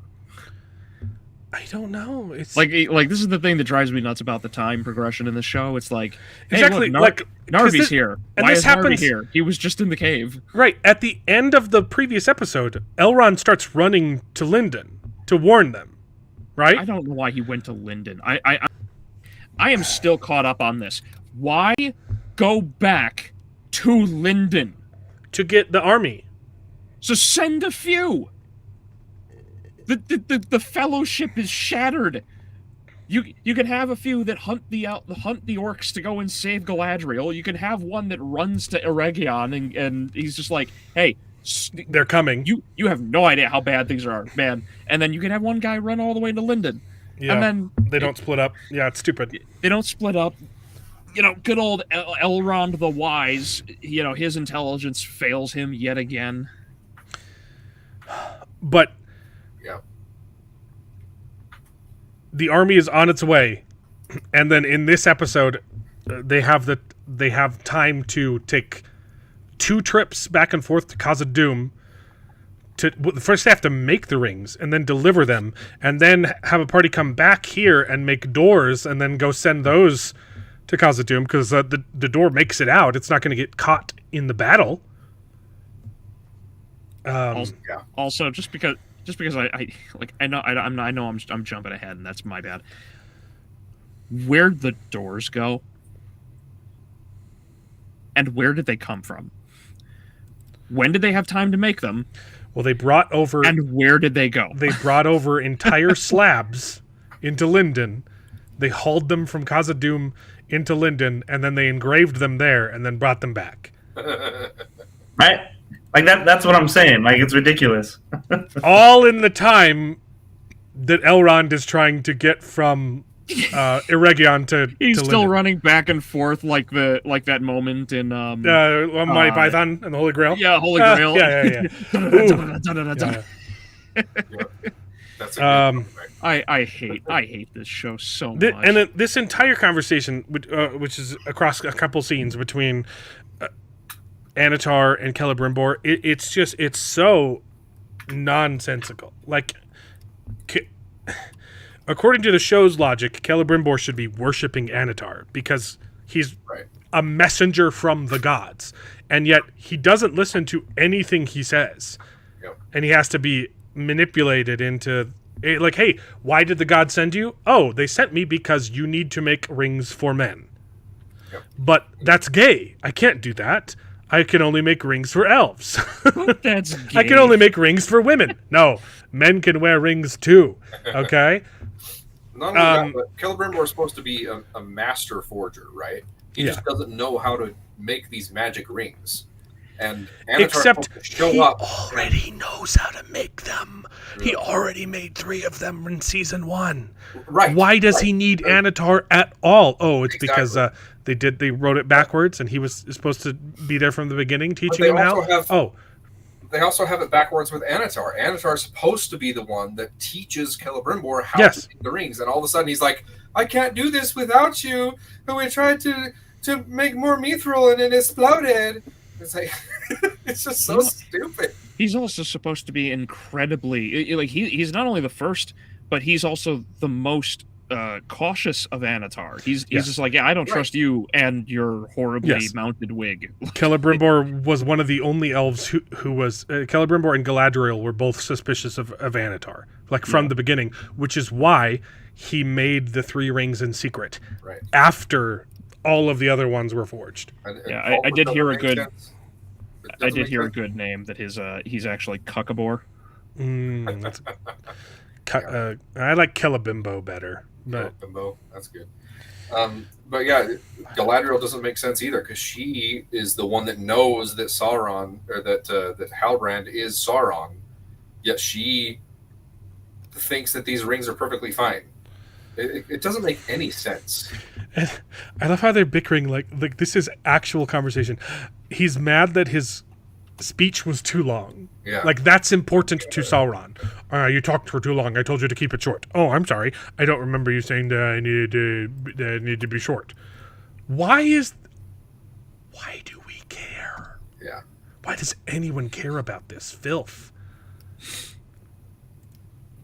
Blah, blah, blah. Don't you hate that this episode is basically like the anime filler of Rings of Power? Yeah, it is. It's the filler episode, man. It's like...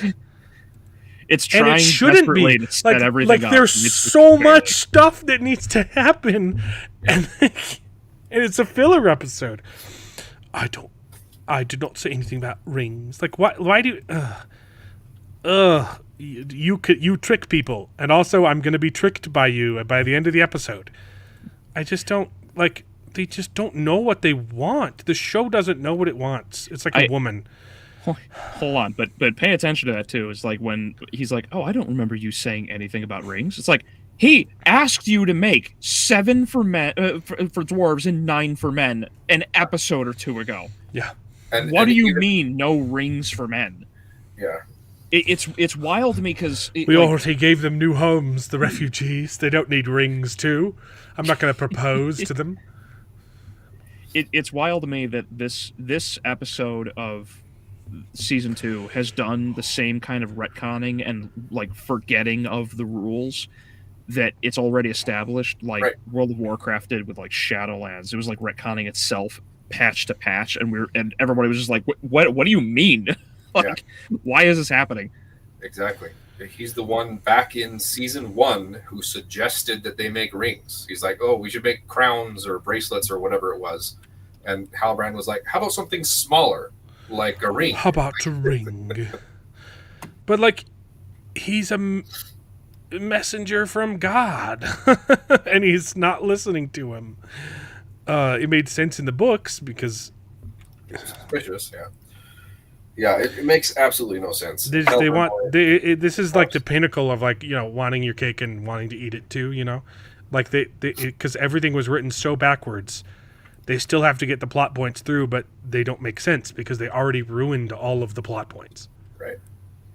Oh, but we're just gonna pretend men are greedy. Those greedy little foreigners. There are always people who come forth and shine. Like, I'm going to name a bunch of Easter eggs so we can prove that we're being faithful to Tolkien, despite not, you know, following any of his story. We're going to find 9 special people. Also, a big problem that the show has is I don't even think that we have 9 interesting human characters in the show. Oh, God, no. Yep. No, we have Leo, the little kid who unlocked the waterfall of Mount I love that you keep calling him Leo. It is Theo. Theo? Yeah. Sorry, I don't care. I don't care. I don't care about him either, but it's just like if you wanted... Don't attribute him to me. Like if you wanted to do this well, you would, you know, introduce characters, make us like them, and then have them be corrupted and turned into ring wraiths by the rings, and that would be heartbreaking. Yeah. Who do we like? Exactly, Theo is like the only the reason everyone the internet just assumes he's going to become a ring wraith because that and the Numenorians. Because there's no one else. Yeah. There's the Numenorians, so probably Farazan Trump. Oh, you know what? I bet Farazan can't become a ring wraith because of what happens to Numenor, David. I bet his son does. His son, probably. Maybe. Yeah. Yeah. Well, hold on. Think about wait. Think about this. Farazan has never gone back to. He never went to Middle Earth to do the fighting, and so what if the task he gets sent to do is take on Sauron? What if he's the stand-in and he becomes a ring wraith and takes one of the rings? Maybe, probably. But that's 2. We need 7 more. Well, yeah, obviously. But no one would care because everyone hates his character, especially with this episode. So who? There's no one. Oh! We could get that lady who cuckolds Isildur. She could become a ring wraith. Oh, Estrid? Oh. Sure. How do you know her name?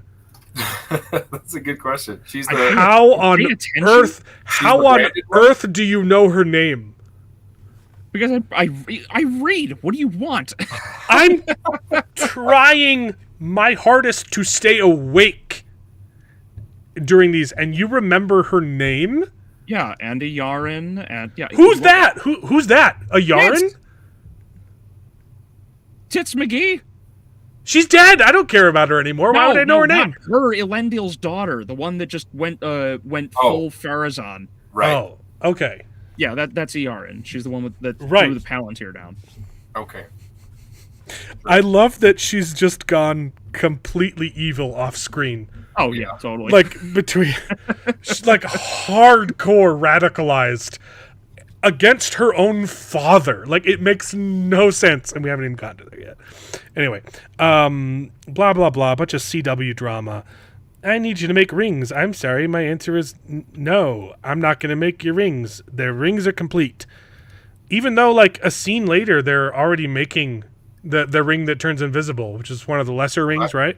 That was Sauron trying to do it himself. Oh yeah, because he can't do it himself for some reason. Right.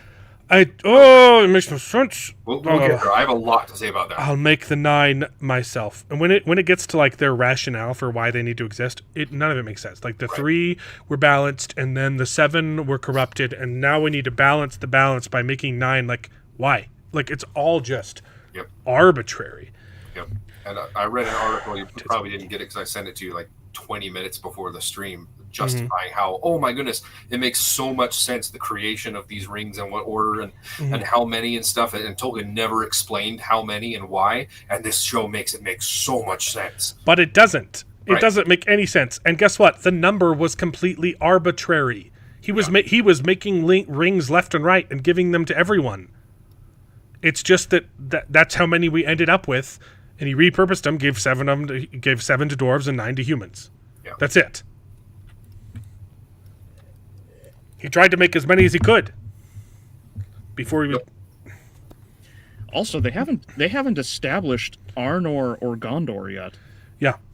Like, the only thing we have are the remnants of the Southlands who are all held up in Pelargir because Osgiliath has fallen.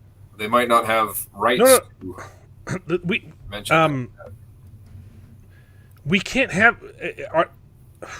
Osgiliath shouldn't have... Hold on. Yeah, because Osgiliath is where they fought.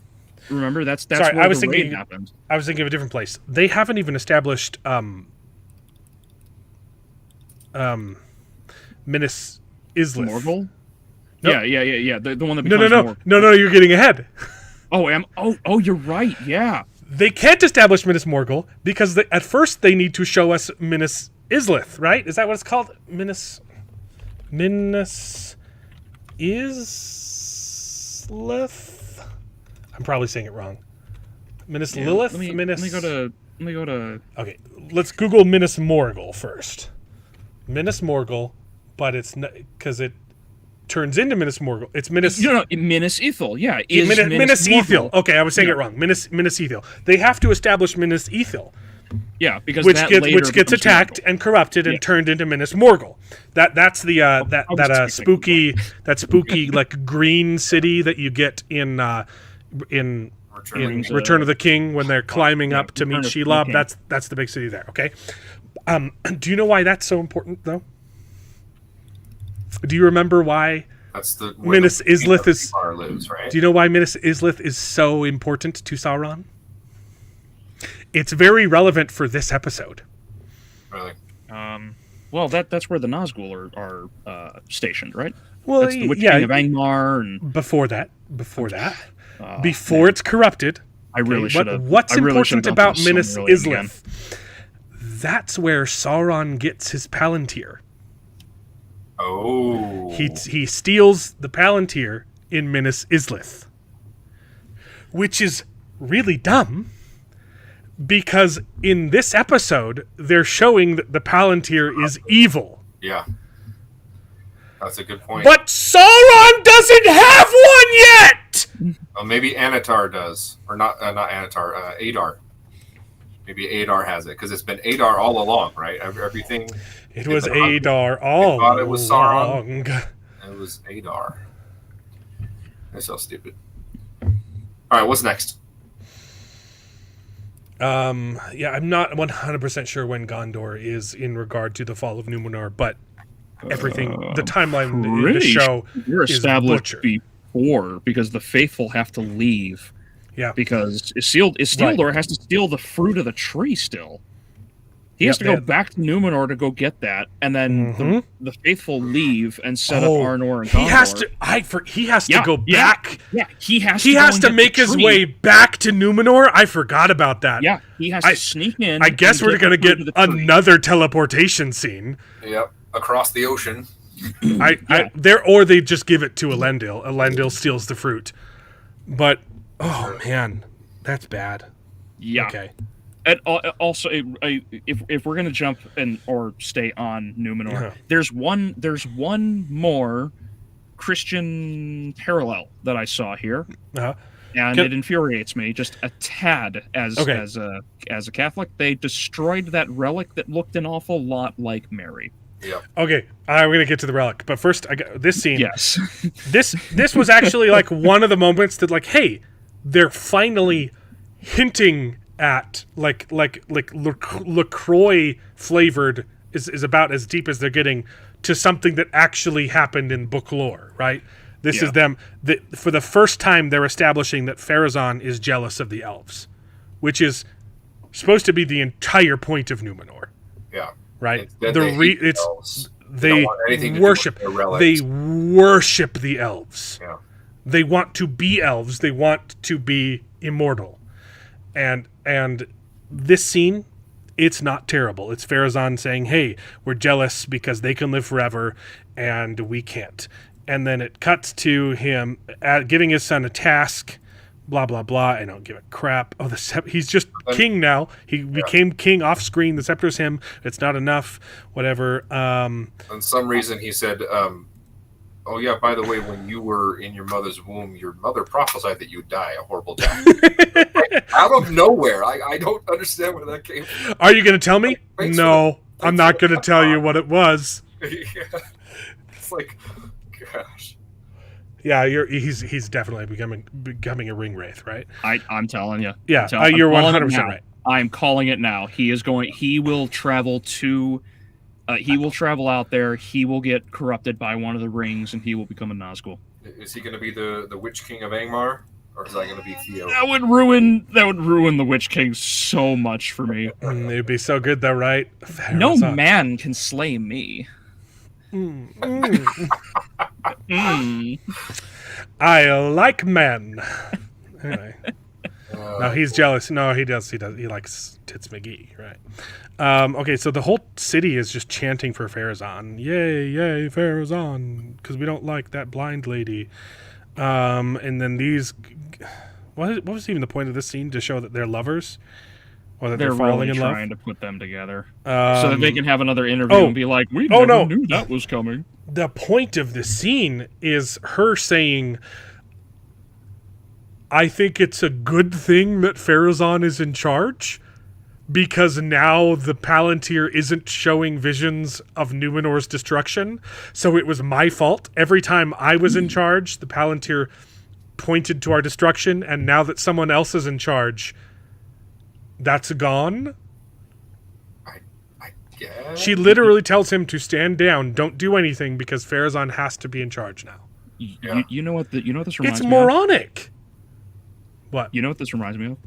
This reminds me of that episode of Rick and Morty where Morty gets the crystal that shows him the future, and he's trying to end up with Jessica, but he doesn't realize that it's because she's a dead caretaker. And she's a caretaker. This is exactly it. It is. That's. What did you see? Oh, but here's the thing, though. What's stupid is that she asks this question, what did you see? Because I keep seeing Numenor getting swallowed like Atlantis, right? I keep seeing waves coming in and destroying the city. What did you see? Please tell me it's different. And then it cuts to his vision, showing Numenor's destruction. It's just on fire, right? Is that Numenor? I thought that was the Southlands. This is Numenor. Oh, okay. Oh, yeah, you're right. There's the statue. So Numenor is on fire. And he rides away. I didn't catch that. And then she says, "Oh, good. I'm so glad that your vision isn't of Numenor's destruction." And he doesn't think it would be important to chime in, "Oh no, it was on fire." I despise that everybody in this show has been playing the stupid pronoun game. What did you see? I was lost. In the woods, Link? Was it on fire? Was it drowned? Which is it? Yeah. There's something you need to see. Just tell me what it is, right? See, it's changed. I kept seeing Numenor's destruction, so I'm glad that it's changed now. Why didn't he chime in and say, no, I was fleeing the city because it was on fire? It makes no sense. These writers are morons. I don't know how many times I can say it or how many times I can point out how stupid they are. Well, now don't do anything because, I can't believe that he didn't bring that up. So you can't do anything. His daughter's just gone full villain. They're removing everyone from authority, except who are these people that had the authority to remove their authority? They just have soldiers already ready to completely replace all of the soldiers? I don't understand how this coup worked. Yeah. it's nonsensical. The writers don't either. Because they don't show it. That's definitely what I was going to say. Like, they're literally showing the entire military is on the Queen's side. Yeah, and they just gave up their swords to new military guys. Well, it's because they didn't get the jab. Right. They didn't have their vax IDs. They didn't have their papers. Well, I will say, though, it looks like a lot of the people turning in their stuff are actually like the sailors, right? Yeah. Versus like the Jared, the infantry. Jared. So. That's Numenor's military. Mm-hmm. It's an island town. Their military are the sailors. Yeah. Yep, they're not going to have any military for domestic disputes. Right? My bad. Very right. How dare you reduce my grief to petty ambition? That's what it is. Look, it just... What grief, too? Is this her talking? Yeah, because he's saying, how dare you dishonor your brother's honor by gaining power. She's like, that's not what this is about. I'm mad that the Queen killed him. Because that's how it all works. They want so badly to have these emotional payoffs, and they've done none of the legwork. We don't understand anything about either of these two characters, and yet we're supposed to buy into this family drama, pitting brother against brother and father against daughter. This is going to be a more, what are the words I'm looking for? This is a drama that, like the Civil War, like we've written this masterpiece with families fighting against family, and no one cares. Like, they don't earn any of this. It drives me nuts that this is all CW level writing, because it's all nonsensical drama between characters that shouldn't be anywhere near this dramatically different. Like Iaren, it's like season 1, Iaren's like on the fence about a few things because she's like, oh, Pharazon's kind of weird. This episode, nope, full blown Sith. It's like, what happened? Right? Yeah, it's bizarre, and I'm definitely using this as the meme, right? You're watching a treacherous path. Well, you're walking on water. Jesus Christ! Jesus! I gotta reuse Jesus Christ Superstar. I already used it once. Man, that's what gets... that song gets copyright claimed instantly. I can only use like 3 seconds of that song. Yeah. But yeah, this comeback is literally on the level of I am rubber, you are glue, right? This is nonsensical. Your path is made out of water because when you walk on it, you can't walk. You sink down when your path sinks, and so my path is treacherous, but I can still walk on it. But when you walk, you sink to the bottom of the ocean. You didn't look up. You know what's really dumb is this would have actually been a far better setting given the naval like means background, of Numenor. It would have been far better for this to have the rock and the ship. Yeah. Like, this would have actually been a better if you want to use that metaphor. Take care to keep your feet beneath you. It's a long way to the bottom. Because a ship floats. Like it matters what direction you're sinking in the ocean. Yeah. I'm going to go drown east. Screw you. Like, if you're drowning, you're drowning. It doesn't matter if it's feet first or head first. And then she all of a sudden completely repents and feels bad that they're taking... She doesn't feel bad that they're taking away... She doesn't feel bad that they're taking away her father's sword and leadership. She feels bad that they're taking away her friends. Yeah. And then she immediately repents to the black guy. Yep. Yeah. She tries to say, hey, they don't have to take away your sword, and then it makes Soy Boy jealous, and that's why he kills him. Yep. Hey, we don't have to take away... I mean, you're a kind of a token POC. We don't have to take away your sword. No, just your life, which honestly was kind of amazing. I was like, wow, he's got plot armor. Shing! Never mind. Yep. Thank you, Captain. See, I don't. Anyway. Perhaps I can have you taken off the list.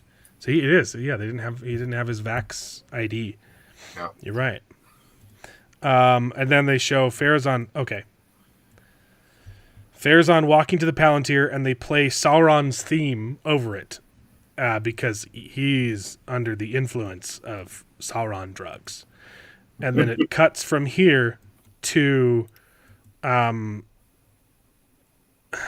Gil-galad reading Celebrimbor's letter, and then Elrond running through the woods to try and reach him.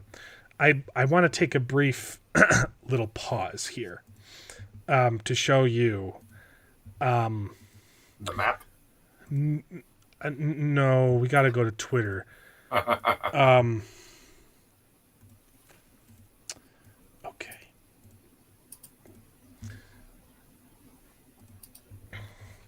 So this is what we're dealing with here. This is truly a masterwork of interweaving plots. Our Farazan finally has the Palantir. Why has he ever talked about wanting it? Anyway, he has the Palantir. Because up until last episode, he didn't even know that happened because... sure. Right. Yeah, he found out about it last episode. Yeah. So that's a weird way to say it. Linking him to Sauron. It shouldn't, because Sauron doesn't have one yet. Okay? And then the Sauron theme carries us to Celebrimbor's deceitful letter. The words contrast with the reality of his active forge. Elrond has the news that Gil-galad needs. Have you ever read a book? Anyone?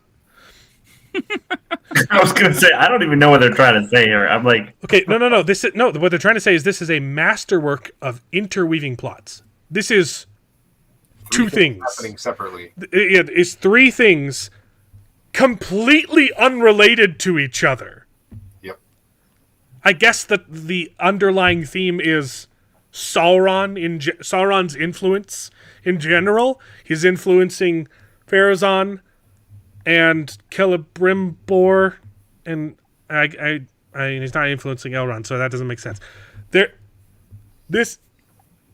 is no interweaving of any of these plots. Yeah. They're just this is juxtaposition, but none of them fit together thematically at all. Oh no! Did we already see the part where it showed Elrond take off his backpack? That's this next scene. That's this next one. That's the most confusing scene and placement for that scene in this whole episode. He tosses his cloak. Yeah. There's a detail here that really irks me about this post. He finally has the Palantir linking him to Sauron. What did we just discuss? And what did Sauron not obtain? A Palantir. Yeah. So how is he linked to Sauron? He's not. Yeah. But the show wants you to think... No. The show is telling you that he is. Yeah. Yeah, I got that. But this guy is trying to tell you that they're linked, which means he... Well, it's because the music is playing. Cliff notes, okay. And isn't actually what read the Silmarillion. Right. Yeah. The show, I'm assuming, Sauron has a Palantir. I'm assuming that as well, yeah. Ooh. Because otherwise, why would his music be playing? Either that or Adar has the Palantir. It's really freaking stupid. Yep. Oh my gosh, we're not even halfway through this episode. Oh no. Calm yourself. We gotta speed this up. I am losing it. Here's the thing. The other thing that's stupid about this scene is Gil-galad reading this letter should instantly send all of his troops to Eregion. Do you know why? Because he's receiving this letter in response to the missive that he sent. And what was the one thing he said? Hey, Halbrand is Sauron. Yep. That's true. That was it. Yeah. He said, I'm sending you a letter warning you Halbrand is Sauron. And he gets a letter back saying, I'm being obedient. And I'm not making any rings. I promise. And doesn't even mention... How are you? Gil-galad is a moron. In the next scene, he's debating whether or not he should send his troops to Mordor or to Eregion. Yeah. There's another detail that's actually really screwy here. So he sent the letter, right? Yeah. And received this one from Celebrimbor saying, yes. I'm so glad to hear about how good the rings turned out. What was the first thing that happened in this season? Galadriel chasing after Elrond, who stole the rings. Yeah. So, what do you mean? Yeah. And how would he get word that... Gil-galad's a moron. He's an absolute moron. Yeah, you're right. I didn't catch that because I didn't care to pay attention hard enough. Right. The context from Celebrimbor's so Celebrimbor's from Celebrimbor's perspective, Celebrimbor is saying it because in the show Sauron told him, "Hey, the rings worked." Gil-galad has never even sent word about the rings. He sent word about Sauron. So Celebrimbor shouldn't know that they worked from Gil-galad's perspective. Yep. And he doesn't respond to anything in his missive. And the only one who should know anything about this is Halbrand, a.k.a. Sauron. So Gil-galad should have already pieced together, oh no, Halbrand has made it to Celebrimbor and tricked him into believing this. I have to send my forces. But then he doesn't. Yeah. It's so stupid. Like, literally, anyone, if you're, like, put yourself in Gil-galad's shoes. I sent a letter to my wife warning her, hey, that person knocking on your door, he's a murderer. Don't let him in the house. And then you get a text back from your wife. Okay, you text your wife because you're looking through your Ring camera. Okay, hey, I saw through the Ring camera a picture of this guy, and he's literally on the news right now. The police are looking for this guy. He escaped prison, and he's a murderer. Don't answer the door. And then your wife sends you a text back. I'm so glad that I listened to you about buying wheat bread instead of white. I'm not gonna buy white bread anymore. I'm just gonna buy wheat bread. Yeah. Would your first thought be, "Oh, good, she got my text," or would your first thought be, "Oh no, she never saw my text. She's out shopping and she's gonna come back home and there's a murderer outside"? Either that or she's held captive and this is a captive note trying to make things seem like it's okay. Yeah. It's nonsense. That's a good point. Okay, and so then we get here. Oh no, we need to know where to send our armies. I see visions of explosions and fish. I hate I hate that he's like seeing these visions and he's just like, there's nothing wrong with this at all. Yeah. And then we get the tiny little... Maybe Elrond was right the entire time. I really hate that they're like villainizing Elrond for no good reason. Here's your favorite. You put him in charge of the expedition with Galadriel. It just doesn't make sense. Yeah. None of this show makes any sense. Here we go. Here's your favorite scene, Jared. He's running. He throws it off.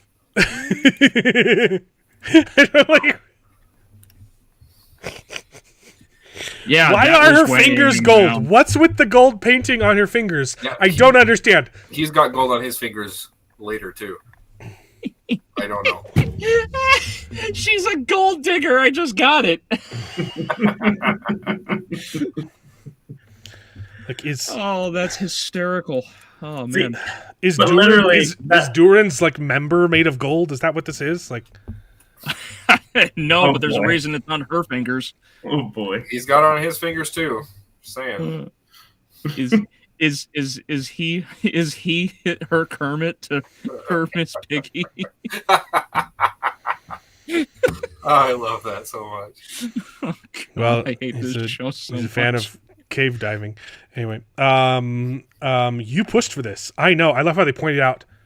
Yeah, our character. Hey, guess what? Our characters are being really inconsistent. I know, but as long as we acknowledge it, the audience won't care. Like, pointing it out doesn't help. It that they've done a 180 for no reason. Yeah. Yeah, she was so desperate that she pushed him to get it, and every other problem be damned. But now that they have it, he's like, they literally show her like evil smiling into the camera in season 1 because her manipulations are working. Yeah. She is. I hate her eyes. She keeps it true. It looks so crazy. Yeah. Oh my god. That's a good skill. Woo! Okay. Oh man. Blah blah blah. Blame. I need to buy a rock for our daughter's birthday. It costs too much. Prices have doubled. Every dollar spent is a penny earned. Oh, I know. I love how unironically they're super based here and complaining about taxes. Don't you love how you learn great morals watching Rings of Power? I hate like taxation is theft. I freaking hated this line. They're trying to do it. It's highway robbery. It's mine shaft robbery. You live in a mines, it would be regular robbery. Exactly. It's just regular robbery. Yeah. It's like the whole joke with Key and Peele, right? Like, oh, what are the rules for do we need to know any special rules for your gay wedding? Like, it's just a wedding. Great. So what do we do at your gay wedding? Like, it's just a wedding. It's exactly that sketch. It's the Key and Peele sketch. But unironic. Mineshaft robbery at our ground chicks. Okay, so this bumbling scene is just freaking awful. I hate it. I was dying of secondhand embarrassment. Oh no, I can't hold on to my rock. And it leads her. I just don't understand the point. She finds this random crocodile super secret cavern, and she starts singing, and then she hears a sound, and it makes her drop her ball, and now she knows that there's evil. Yeah. In the mountain. But she already before this was saying that I know I was wrong, right? Yeah, it doesn't make sense. Yeah. So now she knows the mountain is evil, and specifically that the ring is going to lead them to the evil, because I guess Durin's bane wasn't off. Yeah. And this proves too that the stinger from the end of last season was just there to so they could have it on screen, so they could put it in the trailer. Yeah. There's no Balrog yet. So freaking stupid. Okay, we're gonna we're gonna give you the rings. Up, though. We're gonna give you the rings, but you need to give us your taxes. 50% of everything that you're mine. Power not of the rock, but over rock. Yeah. I just don't blah blah blah. I just don't give a crap about any of this. There's gold right beneath our mines. We're gonna get it. Who set these restrictions? I don't care. Blah blah blah blah blah. It was feeling heavy. So this blah, blah, blah, blah. This was the one scene that I thought was good. It was okay. Where he was one line, forgetting that he was wearing his ring. Yeah, he forgot that he took his ring off. He's super paranoid. And he said, "I took it off because my arm was heavy. My arm was heavy. You're right." That was the one good line this season. Sure. I was like, that was well done. Disa heard the evil herself. I don't give a crap. Dig. Also, he runs in here and starts participating in a conversation that the audience knows about, but he doesn't. Yeah. Again.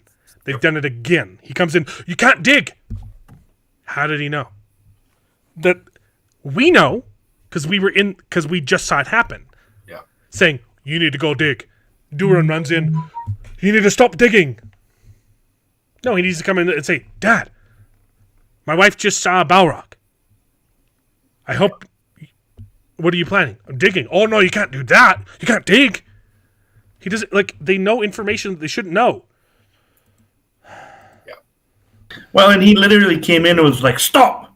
Like, don't go anywhere." You're like, "What? What? Like, you have no idea what that guy was gonna go do." Like, yeah, that's a good point. I was so confused when he did that. I was like, "Wait, like, who are you talking? Wait, what's going on?" You don't understand. You don't understand, Durin. We're in the ring. I've got my hacks on. I can see through the walls. I know where the rocks are. Okay. So then Sauron tried making rings by himself. And it turned a girl invisible, and she saw his true form and tried to throw a hammer at it. Yeah. So I love here that they subtly end up making the One Ring before the One Ring, right? Because what did they try differently this time? They added more mithril. More mithril. It's just so dumb, and the way they play it off, they're like, Anatar gets the idea. Like you can tell when she starts describing the unseen world that she sees, he's just like, "Oh, I could use this. I could make a ring just like this." It's it's just ridiculous. Also, the flying hammer looked ridiculous. Oh, all like this felt like the 2016 Ghostbusters movie. Like things just flying around. Oh no. Like, I thought it was Anatar, like, playing a prank and trying to get him scared, and no, it was Invisible Lady throwing things and dropping an anvil? Yes. Yeah, I want to point that out. They store the anvil up above their heads when it's not in use. Where a rope could just be cut? What? Also, why was the rope cut? They never answer that. Freaking no. I thought it was Sauron trying to do a spooky, and it wasn't. Blah blah blah. His skin was made of flames, and then Anatar convinces her that it's not him, it's Celebrimbor who's evil. Yeah, love it. The way he delivers his lines too, it's just like he's making it up on the spot. He's not clever. There is no plan. No. He's just like, "Oh, I can use this." He's an opportunist. That's exactly. Like, I hate this version of Sauron. Opportunist Sauron is not scary at all. It's just he has no plan. He has no plan. He's like Kamala Harris. Okay, I have a plan. Okay, my plan is to plan about planning. Got it? I'm sure Donald Trump is the one who doesn't have a plan. Celebrimbor doesn't have a plan. Okay. Yeah. He's quicker. We've already teleported again. Already back. It also makes it seem like this is the same night. Yeah, the way it's cut, yeah. Elrond is still running from Eregion to Lindon. And between shots, Durin has teleported from Khazad-dûm to Eregion. Yep. Which one's closer? I think Lindon's further away. Yeah, Eregion is at the Eregion is basically at the base of the Misty Mountains. Because Lindon is the halls of Gilgalad are just south of the Dragon's Mouth, which is where the Greyhaven is. For a second, I thought you were pretty, but turns out you're just a hoe. You're just a hoe, nother girl. I didn't mind the one line where people who've glimpsed the unseen world are often they uncomfortable here. I thought that was a fine way to harken back to the books and the movies, right? If you're gonna do it, like that would be if the whole show was that, I would freaking love it. Yeah, that's a good point. I'm trying to be honest. Like there are 3 lines in this episode that were okay. I do think that it's hilarious that he's comparing her to Galadriel, saying, "Oh, you're emote like 3 times more than Galadriel's mouth move. Like she is such a wooden plank." But also, like we don't know, like everyone knows this person as Anatar, not as Halbrand. Yeah. Why does Anatar know Galadriel? Yeah, that's another good point. No one's asking because no one asks questions. Yeah. Okay. All right. So we're here this is the part you wanted to talk about. You wanted to talk about the relic. Okay. So yes. There's having a funeral for someone apparently. I thought it was a service, like their own private service for people that died. Yeah, but it's kind of like a funeral. Yeah. They're like, okay, we're doing a little funeral. I assumed it was for Elendil and everyone else. Yeah, but they already did that. They already did that in season 1. But yeah, it didn't. Okay, the shrine's been condemned by order of the king. Yeah, but last episode when the guy took over, they were arguing about how like the queen didn't care, right? And the queen was like, "Oh, well, no, like we will hold a vigil, basically." Oh, for, Justin's got to bounce. I can't pull up your comment. Yeah, have a good night. Okay, sorry. Did you have an extra point? No, I was just trying to explain kind of where this comes from. Another thing too is just a church service. If you're trying to win favor after a coup, number one thing is probably don't go burn down historic churches, right? Yeah, don't anger the people, right? But anyway, this is the oldest shrine in all of Numenor, and it's condemned. We're gonna burn it down and get his arms.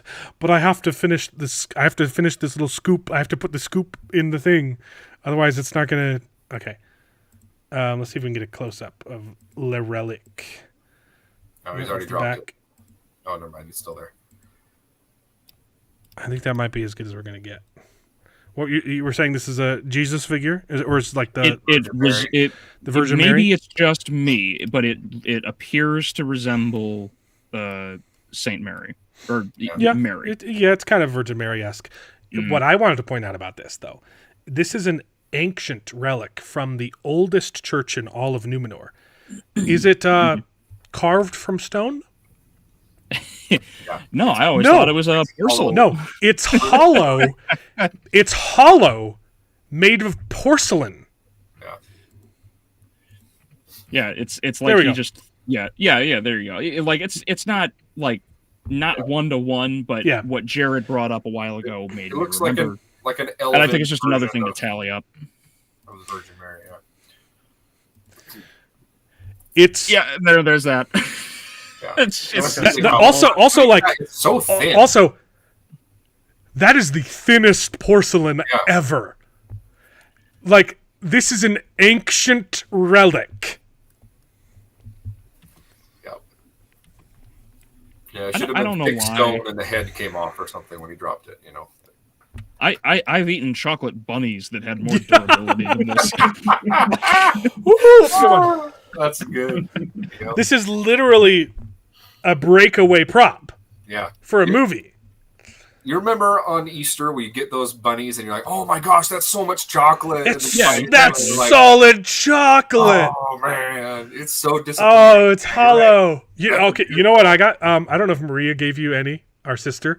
She frequently goes to like not a food bank, but sometimes they give away free groceries. Thing, But it's never like an assortment. It's always just like 15 boxes of one thing. Yep. She came home with some Easter candy, and it was like last month. Okay, like wow. It's been a while since Easter. Okay, but they were giant Easter bunnies. York patties. Oh wow! Whoa! And they were full. Nice. I ate 5 of them. That's awesome. They were so freaking good, man. Like this big, a giant. Just imagine, just a chunk, a York patty that you can like bite into like a watermelon. Yeah. Okay. Oh, so good. So freaking good. Okay. All right. So then they fight. My favorite part is that this soldier who's in the army has a problem and is losing most of the fight to this soy boy who lives in his dad's basement and almost gets drowned. Pretty sure he's Brendil. Okay. Just going back to the previous point. I don't know how you could know his name. Is he missing a tooth there? Or no, that's just a shadow. Okay, so he almost gets drowned. It's a fake out. He wins the fight. He gets his sword, and then he gets stabbed in the back. I don't care. Like, I don't care about any of these characters. This was stupid, though, here, though. Like, and so predictable. Oh. That's the thing that I've hated about the show is literally I'm just like, oh, okay, he's gonna drop the sword right next to the dude because obviously that's what he's gonna do, and the guy's gonna pick him up and kill him. Like I'm like, let me turn my back to this. Let's turn my back to this guy. You want? What's so funny? This entire fight. Well. What's the good guy's name? Valandil. Gets Soy Boy in full mount. Yeah, pinned to the ground. Okay. The fight is, if you are competent in any way, this fight is over. Okay, you win.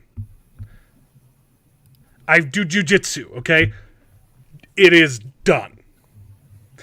He somehow, from here, gets advantage over him and starts choking him and drowning him. It was, I noticed that too. It doesn't really show weird. it.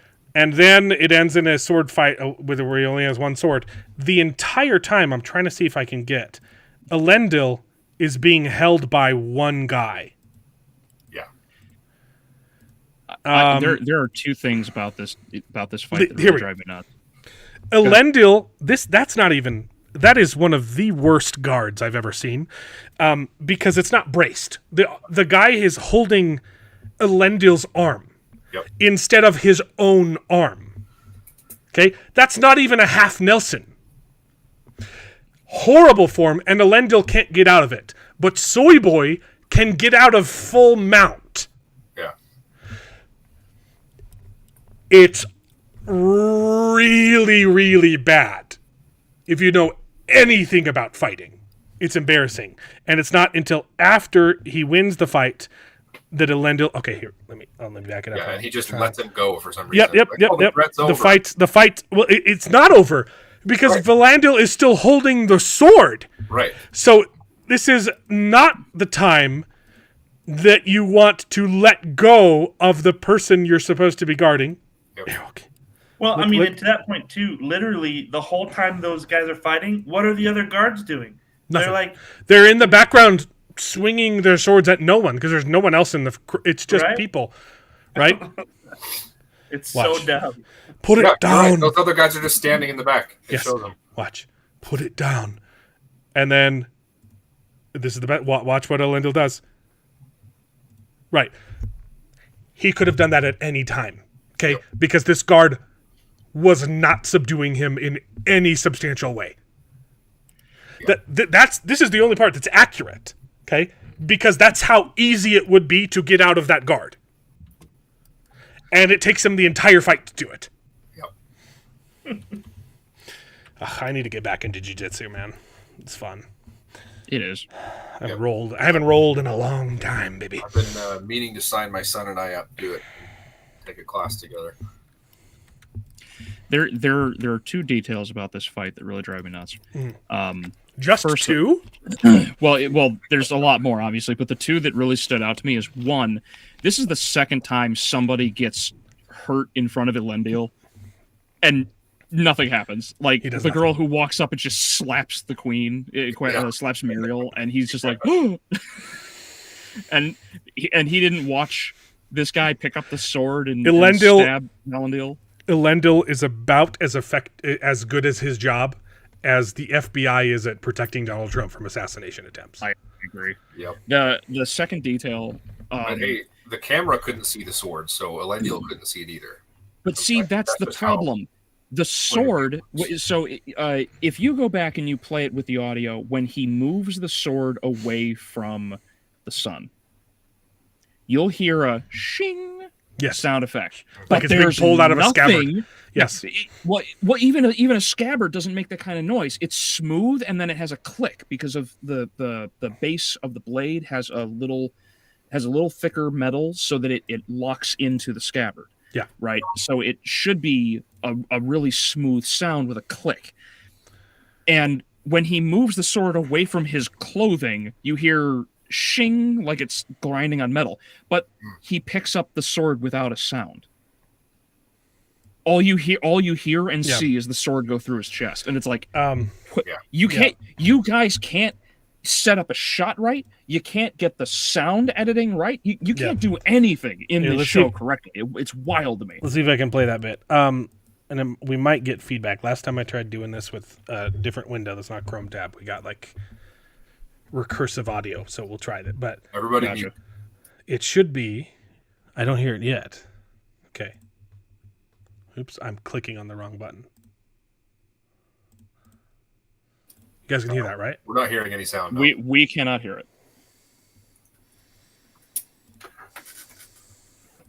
I mean, as long as you hear it, I suppose it doesn't really matter. But I forgot to click the button. Okay.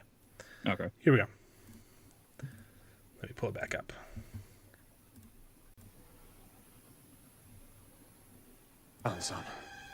Yeah? Yep. What is that guard doing in that? I don't know. Fighting something. An order. There's like 3 guards back there with spears too. Yeah.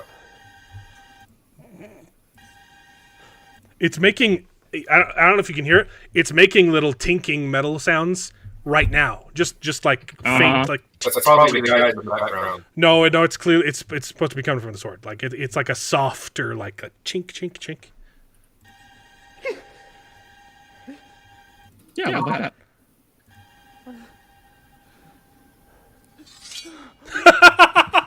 Yeah, you're right. I wasn't kidding. It's like he dropped on stone. Yep. And when he picks up the sword and he goes to stab him, Yeah, there's no sound. there's nothing.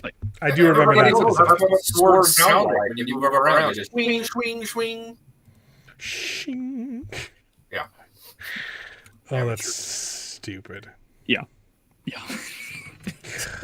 I figured that would get a laugh out of you, buddy. It's just like, Oh, that's funny. it's That's so good. blatant. I was not paying close enough attention. Oh no, let me turn my back to the guy who wants me dead. Yeah, because he tosses the sword down and it goes tang, tang, tang, tang. Like, they got all these sounds, but they didn't get the one, like, the one taking away correct, nor the one going through correct. Yeah. Ugh, gross. Anyway, Yep. so and then the only reason this happens is because Muriel told him don't do anything. It's such a fascinating story to put Elendil through. Is watch as Numenor burns and don't do anything. Great storytelling. Now I have VeggieTales stuck in my head. Like if there was like a reason for it, it would be cool, right? Like if they had his daughter hostage and like, oh, I'm not allowed to try and stop any of this or they'll kill my daughter. Then there would be stakes. Then it would be heartbreaking that he's watching his son's friend get killed in front of him and he can't do anything about it, right? Yeah, this friend is just that the show reminded us existed 2 episodes ago. This is just him doing it because, and what's worse is it's his fault because he punched Farazan's kid. Yeah. He started it and then decided, oh, but when it comes to actually saving a life, I'm not going to do anything. Yeah. And he says he stands Oh, up. that teeny porcelain breakaway clay jar, I'm gonna punch him for, but saving a life, no. But yeah. Then he goes ahead and stands up and he said, "Let the record show that he started the fight." I'm like, I know they played that off. This line, they played it off like it was supposed to be a lie. right, exactly. Make sure when you're writing it down that we white out our involvement and we blame it all on him. But so tell the truth. Yeah. Like It's kind of the same thing as Acolyte. Like, well, what are we going to tell her? I guess we'll just tell her that May lie. burned down the building. we'll blame it all on May. I'm like, yeah, that's exactly what happened. Why are you bent up about this? Okay. King Durin is misusing. This is just the worst dialogue too. Maybe I'll pull up the because I don't want to play it. I'll pull up the subtitle file because there's just the rationale that they go through for explaining these rings. Well, we see the subtitles here on the playthrough. I know, but I'm not going to be able to like. Oh, you're not. Yeah, you're not. Without playing the video, we're going to miss it. Right. What are you talking about? So maybe I'll just pull up. I don't know if we don't have to go through it too. Like we can just acknowledge that it's stupid unless we actually want to break down how stupid it is. And Sauron doesn't say anything to convince Celebrimbor to change his mind. No. He's just like, please make them for me. I can't do it without you. And he's like, okay, I guess we'll do it to redeem the rings and to strengthen the three.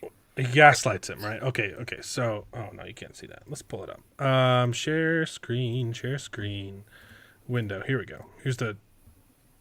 Come on. There we go. Is that good? No, that's not good. Let's make it bigger.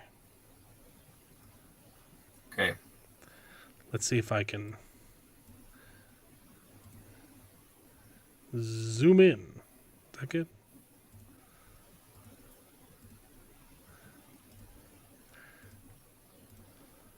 Is that big enough? Is that good? Yep. So this is still when he's talking to the dwarf, right? Okay, yeah. So Vilendil put it down. Okay, so yeah, tell the jailer it's him. Okay, so there's something wrong with the dwarven rings. King Durin is different, and perhaps he's misusing the ring and looking to blame us. I don't believe that. You're so good at making rings. That can't be the case.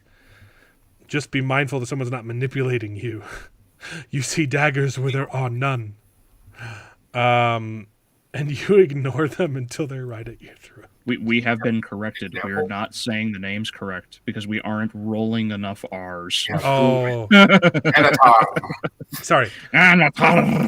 Celebrimbor. Gilgalad. Gizargo. Not even Northern people. Are you? I love this. Are you sure you didn't alter the rings? Yeah. No, I didn't do it. Oh, okay. No, we did it because you made them when you were lying. Yeah. We brought deceit into the process. And the creation of the rings is spiritual as much as it is physical. I really hate how true it is that a villain is only as smart as the writers. Yes. A character is only as smart as the writers, but that's the problem with the, like, boy, these guys couldn't pass a kindergarten test. Again, they're trying to show that he's crafty, and it just. So he says, okay, so they're corrupt. We made them when we were lying. Okay, so you have two options. You can either go to Gil-galad and confess that you were lying, or you can lie more. And it will get worse. That's specifically what he said. He literally says he would never let me do it again. Or we plunge straight on, even deeper into the maelstrom by making 9. And for some reason, making 9, there would be balance to the balance. And that would solve the problem of you lying when you made the 7 rings. Even though you'd also be lying when you're making the 9 rings. So wouldn't they have the exact same problem? It's just nonsensical. I've been to a region. Oh, okay, we've skipped to... Yeah, that's everything. Now we need to pull back in there. Now we need the screen back. Well, and that's the thing, like, later, too, like, he's talking to all of his workers, right? And he's like, okay, well, we've got to fix this. And I'm like, this just doesn't make any sense at all. Like, and now he's just become this jerk to all of his workers. Like, it's just dumb. It's because the script said so, Jared. Yep. Oh, I know. The script is even worse. The script says forging the 9 will strengthen the 3 and redeem the 7. Because maths. Yeah, I don't get it. It's because of the 9... Because 9 is 3. Okay, because it was with 1 will corrupt, 2 will divide, but with 3 there is balance. That's the line from season 1. And now that their 3 were balanced, but the 7 were not balanced because you lied. And so the 9, there's going to be a balance 3. There's 3 balances.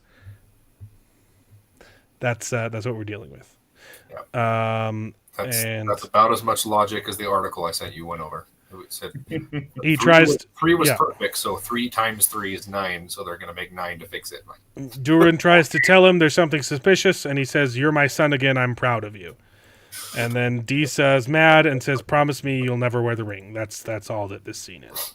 Okay, and then we get back to him being a jerk. Okay, so this is at 50. I can get the timestamp up. Celebrimbor gives his non-reason for changing his mind completely. Show stream. Sweat it. Okay.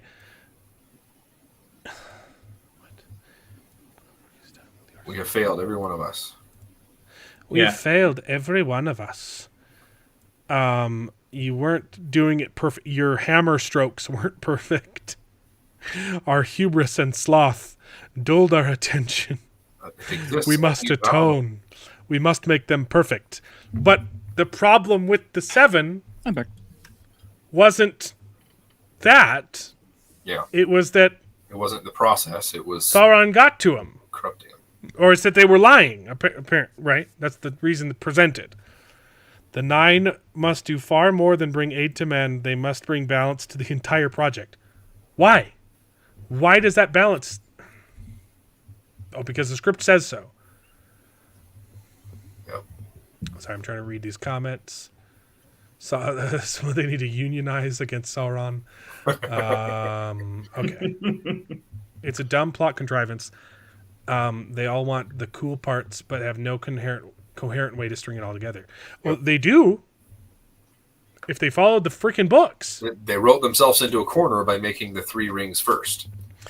They must draw. I'm convinced that all they did was listen to the prologue, voiceover in Lord of the Rings, and 3 rings were given to the. Okay, so the 3 rings were made first. They don't even know. They were all made for elves, right? Yeah. They weren't even intended for humans or dwarves, right? I don't think they read the source material.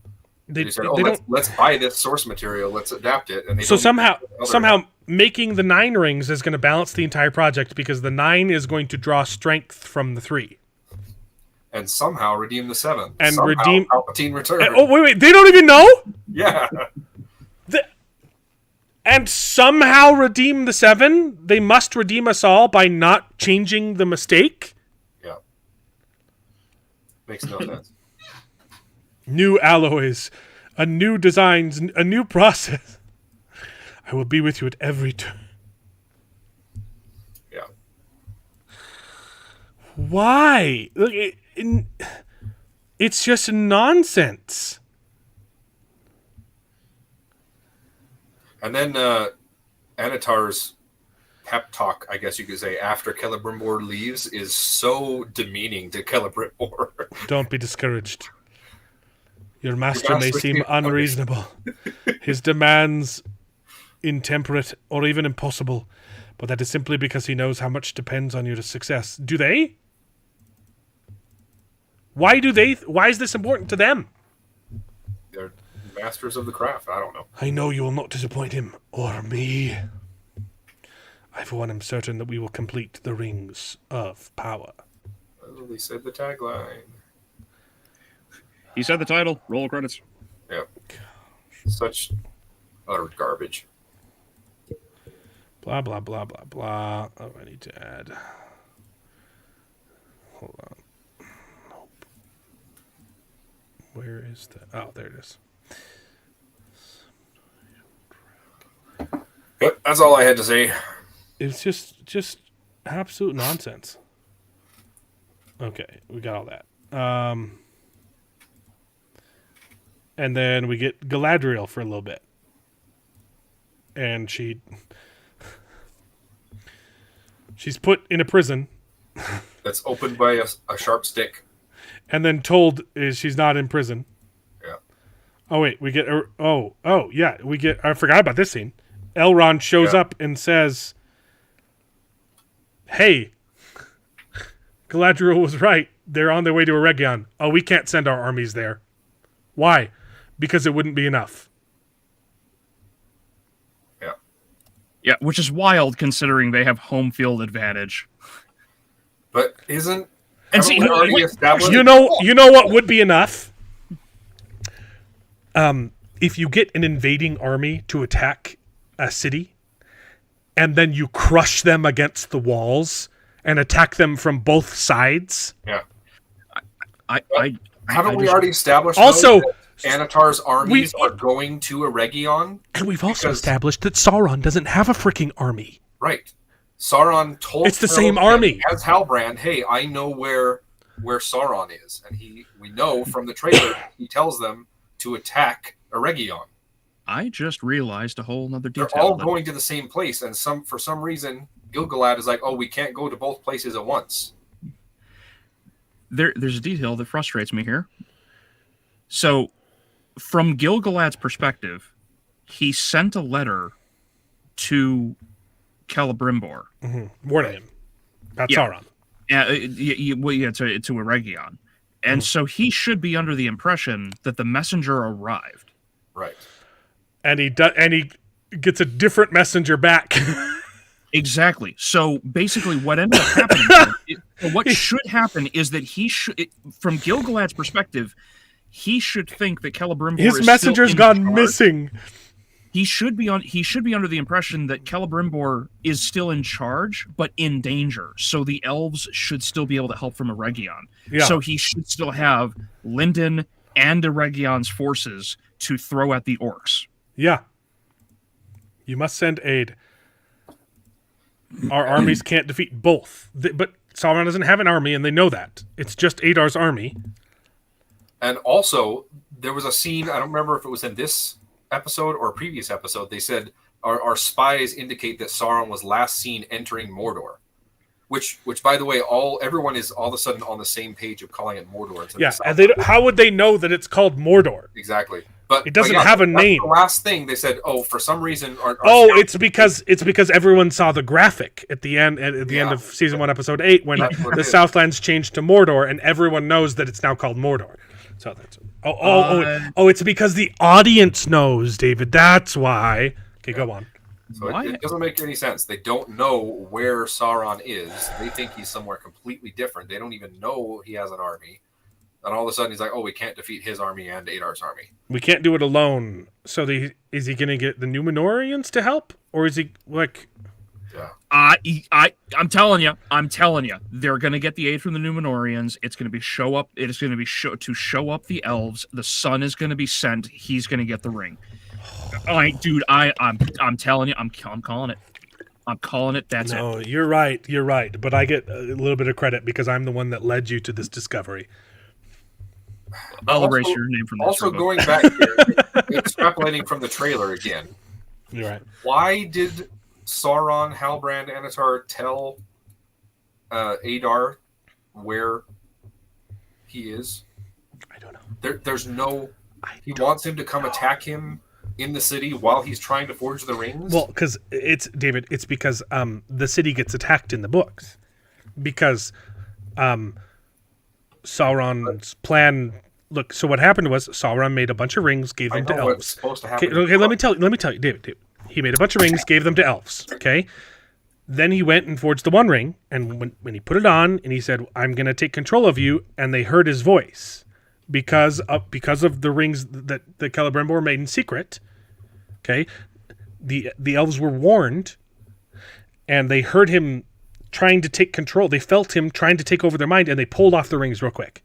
And Sauron's like, "No, my plan's been foiled by Celebrimbor. He saved the day. I need to get all my rings back." And he sends all of the orcs to sack Eregion, kills everyone there, and sifts through the bodies to find his rings. Yeah. And he only gets some of them back.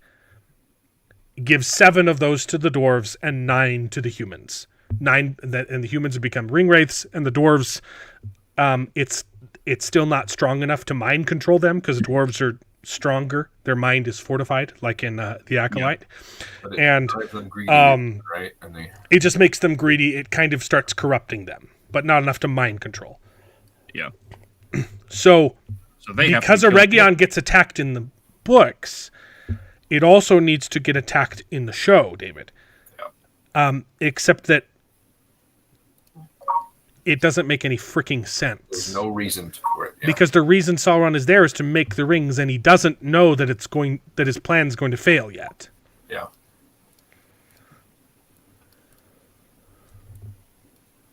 Yeah, it's worse than backwards writing. It's backwards writing to no end. They're writing towards the wrong end, right? Well, they're starting from the end and then trying to reach the end. That's the problem. Ooh, yeah. Articus, great one. Sauron sent out a press release about the rename from the Southlands to Mordor, so that no one would dead name Mordor. Oh, there you go. They're all on his email list. Yep, that must be what it was. So yeah, they're gonna get Numenor to help you, right? Yeah, and then Galadriel. I love that they've got armies, and then they cut to their camp, and it's 3 tents. Yeah. This is the orc army, guys. Yeah, this is the army that Gil-galad cannot defeat. He opens her cage with a stick. And then threatens her with a knife, even though they know she's not... Whatever. Well, I cannot wait for this orc to die, and for his little baby orc to find his corpse. I'm so glad you realized it was this guy. Dad! And kick him, we're supposed to play catch, Dad. We're supposed to. You said we were going to meet out back and toss the old human skin around. Yeah, can't wait for it. Yeah. So they let her out. Adar stops them from killing her, and then she pulls her little hairpin dagger out, because of course every female character's got one of those. And then Adar says, no, we need to work together. We need to be allies and attack Eregion together in order to stop Sauron, and that's the end of the show. Yeah. They are working together. Yes, Al. If this is not just a complete abomination of Tolkien's work, I don't know what it is. Yeah. So, that's it. That's it. Thank goodness. That took way too long to talk about one episode. I still have all those articles. We can save some of them for next week, but real quick. It's a masterwork. It's a weaving of the plots. Notice his follow-up episode, though. His follow-up tweet. Well, this is a response. This is the follow-up tweet. This is the original tweet. Oh, okay. Yeah. A lot of criticisms for going too fast, but this has been the best criticism edited. that I've seen is that it's been too slow. Right? There was one article that said, "Oh, episode 1 hits the ground running, but then it loses fast." Well, here's the thing: it's slow. It's too slow and too fast, because there are entire episodes of content that happen in between episodes that aren't explained. That's true. But then when you get into the meat of it, it's so freaking slow. Yeah. You remember when that article came out that said, "Oh yeah, we've already seen the first 3 episodes, and the action is intense," and it's like, what action? Yeah. This is the same thing. There's Sauron goo action. Yeah, of all of the rings, we know the least about the rings that ended up with the dwarves. Most of those just end up getting lost anyway. Yeah, it's like 4. It's like 4 of them are eaten. Yeah, because a couple get eaten by dragons, and some one falls into the sea. Yeah, something like that. Only 2 or 3 of them are recovered. And that's because they had to kill the dwarves to get them. Yeah, it didn't. Sauron's plan, the second, I think, is the last one to have a ring that's recovered. It wasn't his plan to have them to unearth the Balrog. It just his plan didn't really work. It didn't work with the elves, and it didn't really work with the dwarves, but it worked with the humans. So, there we go. Yeah, which is ironic considering the greed of the dwarves. But they're too hearty, and that's why they were able to resist the efforts of the ring, which was also it was such a masterful detail. The failure of the rings to corrupt both the elves and the dwarves showed the waning of Sauron's power. Yeah, because Morgoth was also losing power every time he did something, and he was ultimately a husk. So when at the end, he's not defeated by like other Valar or anything. He's beaten by elves in a sword fight. They overpower him, they hold him down, they smash his crown around his neck to create be a collar, and then they cast him into the fire. Same basic thing goes for Sauron as well. So it's not looking good. I mean, they're trying to say, "Oh, these are really great numbers. It did better than The Boys season 2." Great. I think most people stopped watching The Boys after season 2. But its first week, Rings of Power, the most popular show of all time, 1 billion people watched the first episode, couldn't beat out World's worst X ever. I've never even heard of that show. It's on Netflix apparently, and their season 2 premiere couldn't beat out that show. And now, here are the current numbers. It's losing to another Netflix show, The Perfect Couple, which I have not heard of either, and it's losing to The Secret Lives of Mormons. So, Wow. and Selling Sunset. That's like that realtor show, right? Where they sell like fancy houses in like California or something like that. Sunset Avenue. Season 8, though, goodness. And it's making the same. It's getting the same numbers as Outlast. Season 2 of Outlast. What is that? I have no idea. I haven't even heard of these shows. Yep. Netflix. It's a wilderness survival. It's an American survival reality competition television series. Wow. That's sad. It's Bear Grylls goes. It's Bear Grylls. Oh, I might want to see that. No, then. it's not. It's not him, but it's just people outside, Yeah. and it's getting the exact same numbers as The Lord of the Rings. Yep. Okay, so I think homework for next week, everyone needs to go watch Outlast. We need to bump those numbers up. It needs to surpass Lord of the Rings. Yeah, or we can watch The Secret Lives of Mormon Wives. Gosh. That show's gross. It's pretty gross and sad. Yeah, they're not. That's not what regular Mormons do. Okay, just saying in case you're wondering.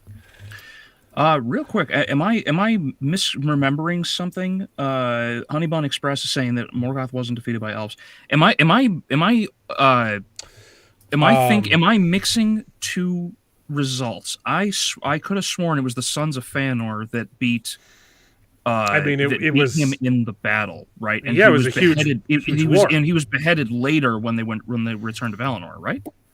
Or am I missing something? Am I misremembering? It was a big battle with all of the elves, and were there humans involved at all? Well, it was the War of Wrath. War? It was the stinking of Beleriand. Yeah, it was.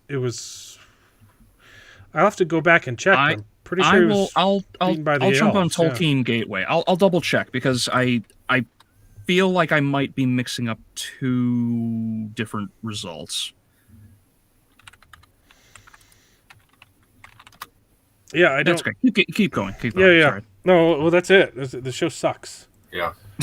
But Arondir is a better version of Legolas because he can do a triple flip and he can Kool-Aid Man himself through a cart. Yeah, it specifically talks about last episode, and yeah, all he did was flip through a cart and stroke some trees. But apparently, they say that he leads through example, and he's inspires leaders to bring people together instead of Legolas, who's racist against dwarfs. Legolas is like one of the few elves that isn't racist against dwarves. Right? Exactly. But that's their reasoning. That's their reasoning. It's like, sure, Legolas is cool. He can do flips and stuff, but Arondir is just as equipped. He's just as flippy. Capable. He can flip. He's not only capable with a bow, but he is capable with a knife. Yeah, I don't care. Sword. I don't care. And I'm still not over this Sauron scene in Rings of Power latest episode. Is this Galadriel? His true feelings? No, yeah, exactly. That's the one where he compared the honestly, girl. same. Like, But best man, scene in the whole show. dude, for the sure. way that he goes back into this is just as much as a dissertation as the Bluey article that we watched. He goes on and on and on. He's like, oh my gosh, I hate it so much, but I also love it so much. The hopeless romantic in me is just loving what they're doing with Sauron and this. This is like trying to read a meme made by a leftist. Yeah, exactly. Jeez. It's so bad. But like even in the article, he admits that it's awful and it's cringe and he doesn't want to like it, but he likes it so much because he's so dirty. He just loves it. Eats it up. The Honey Bun Express has got some follow up comments on that. Yeah. Read them at your own discretion type of comments. No. About Morgoth. Yes. Okay, gotcha.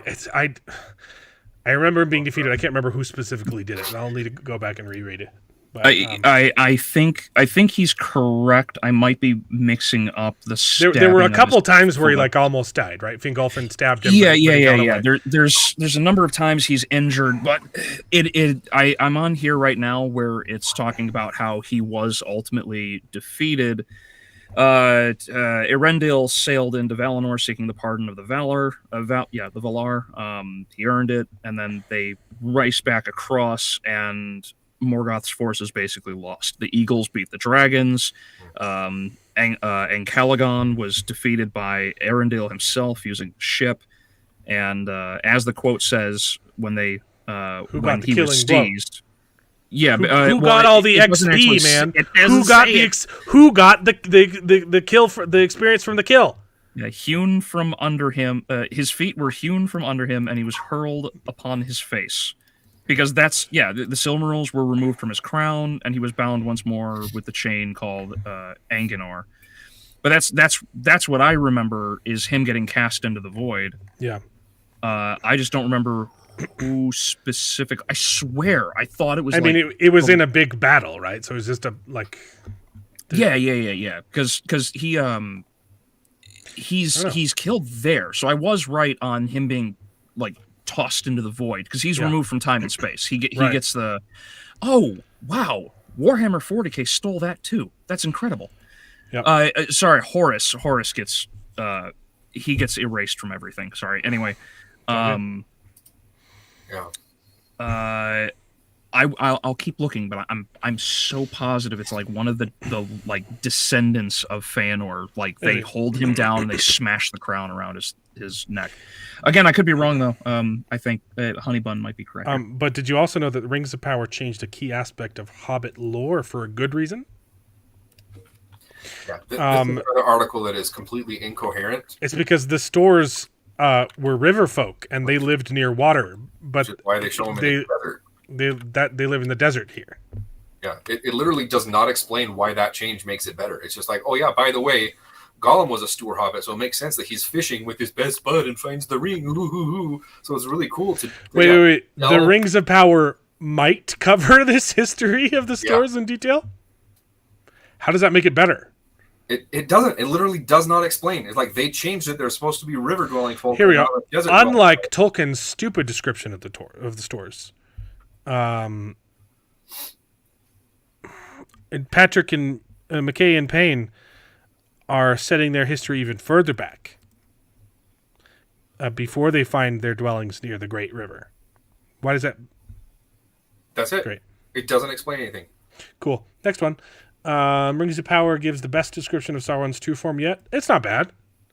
His skin was made of fire and sure. No, I did find it. Sorry you found it. I don't mean to interrupt. Yes, it was the Valar.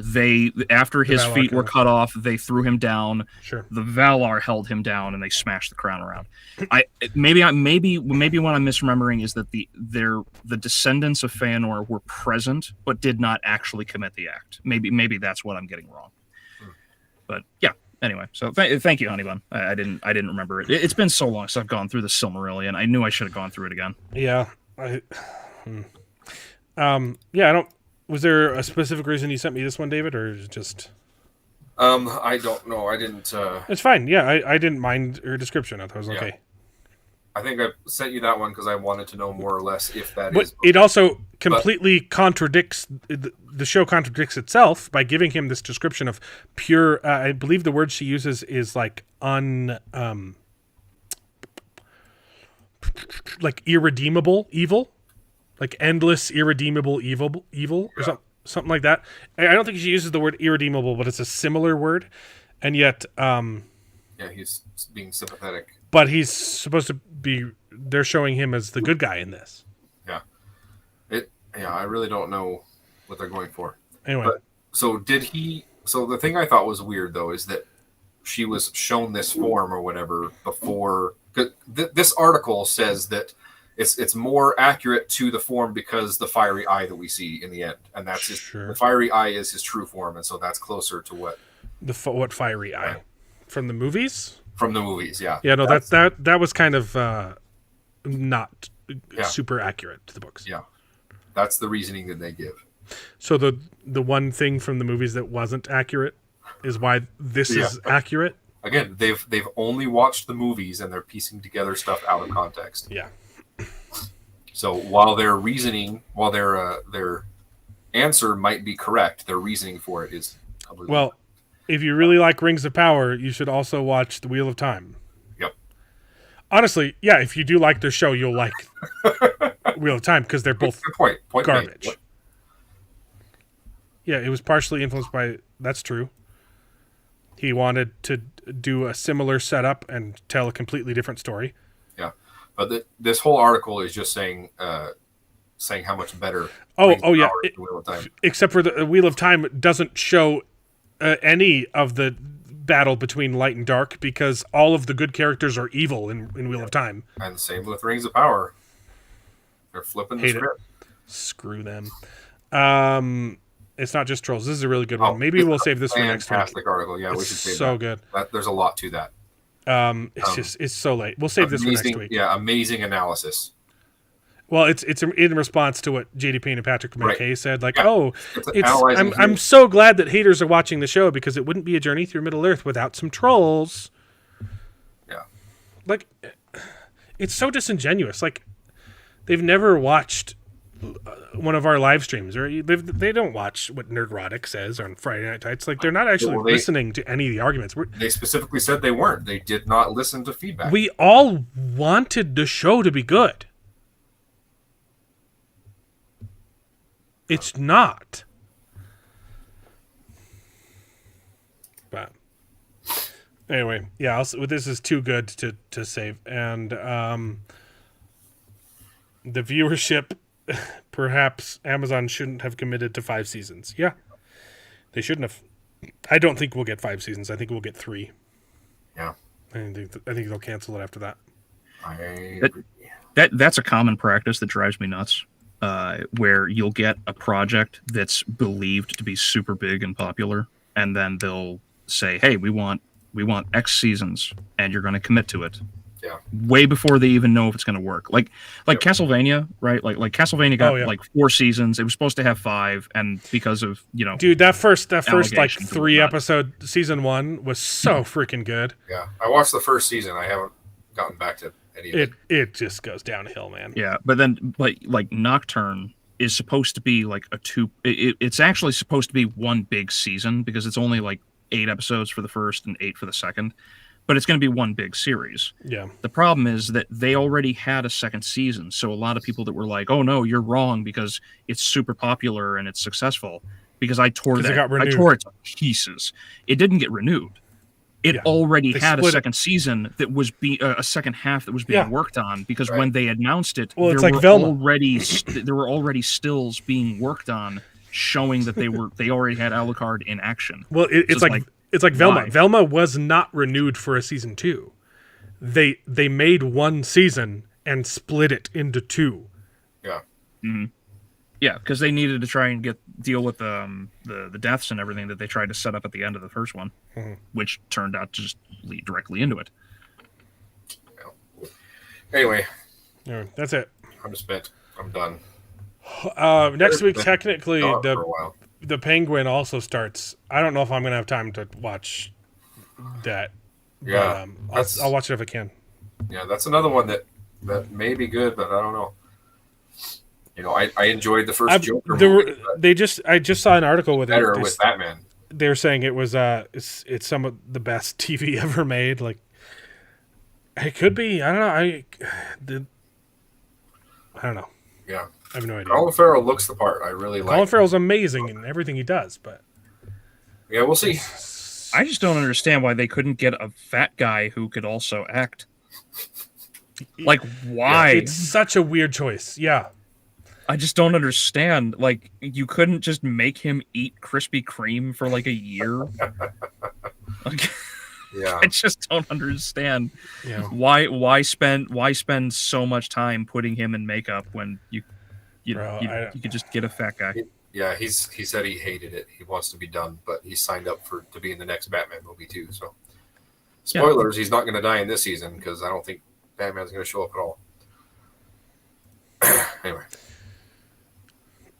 When the people did the comments finally catch up, or is this way behind? Possibly. Oh, they did. I agree with Honeybun here. They'll come in like chunks, Mm. but it's like 10 minutes behind. When the people you've bribed point out problems with the show, it sucks. Yeah. Yep. Or like the super fans that admit later that they haven't gotten around to watching season 1. Oh man, I forgot about that. Yeah. Yeah, they interviewed super fans that was so excited to be back in the world of Middle Earth. They're like, yeah, I haven't watched it yet. I've been watching I've been watching House of the Dragon. Like, yeah, like those people have never even read the Lord of the Rings trilogy. You know, like Mm-hmm. So. Anyway. Oh, Agatha also drops this week, and I am not watching that. I will watch people's reviews of Agatha. Yeah. And that's honestly a little spoiler. I didn't watch all of Acolyte. I just watched people's reviews of Acolyte. And I had enough context from that to get I watched the first 3 or 4 episodes. I'm like, I'm done. I can't I've watched every episode 3 times except for the last one. Because I haven't finished that video yet. I don't know how you do it. Well, anyway, I haven't finished. Yep. But, jeez, gross. Everything about it's gross. And we still have 3 more episodes? 3 more weeks of this. Yeah. God, 3 more episodes. How fun is this gonna get? Oh, it's gonna get fun, man. It's so fun. I really worry that they are not going to. I don't know if Galadriel is going to recognize Halbrand. Oh, probably not. No. And that she's not going to recognize Anatar in a wig. Yeah, like I'm going to get real. Like I don't know. Like I feel like that's just something they're going to do. They're going to be like, what? Well, we've seen the scene where they do the stupid crown twirly thing. They're going to be walking through the woods talking, and he's going to accidentally say power over the flesh, and she's going to. Yeah. Halber Sarabrand, and then he's gonna go. Yes, it is me, your lover. So. Yeah. Can't wait for that. I hate that. That's probably what they're gonna do. It's like they're just gonna try to like make them a couple. Well, I mean, these next 3 episodes, I suppose. There's only 3 episodes left, and we were promised a 3-episode battle. So we should have 3 full episodes of the Siege of Region. And also remember there was that cave troll that was in like that 2-second shot. Oh yeah, you're right. They completely forgot about that. There's going to be a cave troll tracking Region. Yeah. So, and we're going to get Numenor's showing up last minute to fight a battle again. Yeah, I'm telling you. Wow. They're setting up the sun to be a Nazgul. Do you think we're going to get the appearance of the Balrog, or are they going to hold that off for season 3 again? Well, we got him in season 1. What are you talking about? We got the Balrog in season 1. Yeah, done. They checked it off. They panned down to a little cave, and he went, "Rawr. Remember this from the movies?" You remember me? He goes, remember me. Oh, I'm not supposed to be away. I won't be here till season 3, but remember me. That's good. All right, I'm done. I don't want to talk anymore. Yeah, I'm dying. Good night. Yeah. Bye. See you guys next week. Check out Abelia's channel if you haven't already. Yep. Nothing else? Anything to plug? Anything at all? Well, I am desperately trying to get episode 5. Albelio doesn't have anything to plug because it's I have to plug because he can't get his freaking video to. I have to plug my gaping asshole after YouTube has been railing me for the last 3 days. Yeah. Good luck with Give that. it to you raw. Yeah. Give him the monetization and give it to him raw. Anyway, good luck with that. I hope your video gets cleared. Try splitting it into 2 videos. Maybe, I don't know. I've received so many suggestions on what to do. I know. I'm telling you, I've been working on it the whole time we've been talking. I found a sweet spot. If you keep it under 15 minutes, you usually don't even get any problems. Interesting. So, because I saw the rest of your videos were like 10, 12. And I was like, oh, so you shouldn't be having a problem. But if you got a 20-minute video, maybe. Although I also had 2 20-minute videos go just fine. But of course, I probably have an exemption. They're not allowed to harass me anymore. Good. All right. So, yeah. See you guys next week. Go to bed. Coming, everybody. Go to bed. Have a good night. Kiss your children. Call your moms. And I don't let your pets out in Ohio. Watch the extended Lord of the Rings trilogy. And hopefully we'll be alive next week. Yep. Hopefully we'll make it through episode 6. Okay, bye. And now it is time to say goodbye. We had a great conversation. It's been fun. But all good things must come to an end, and the goodest ending I can think of is... Right now, this moment, this night. So I guess we just say goodbye. So, goodbye. Toodaloo. Au revoir. Auf Wiedersehen. Ciao. Ding dao day. But come back next week for more outrageous bloopers. This is the end. Well, there's only one thing left to do. I'm gonna go home and sleep with my wife.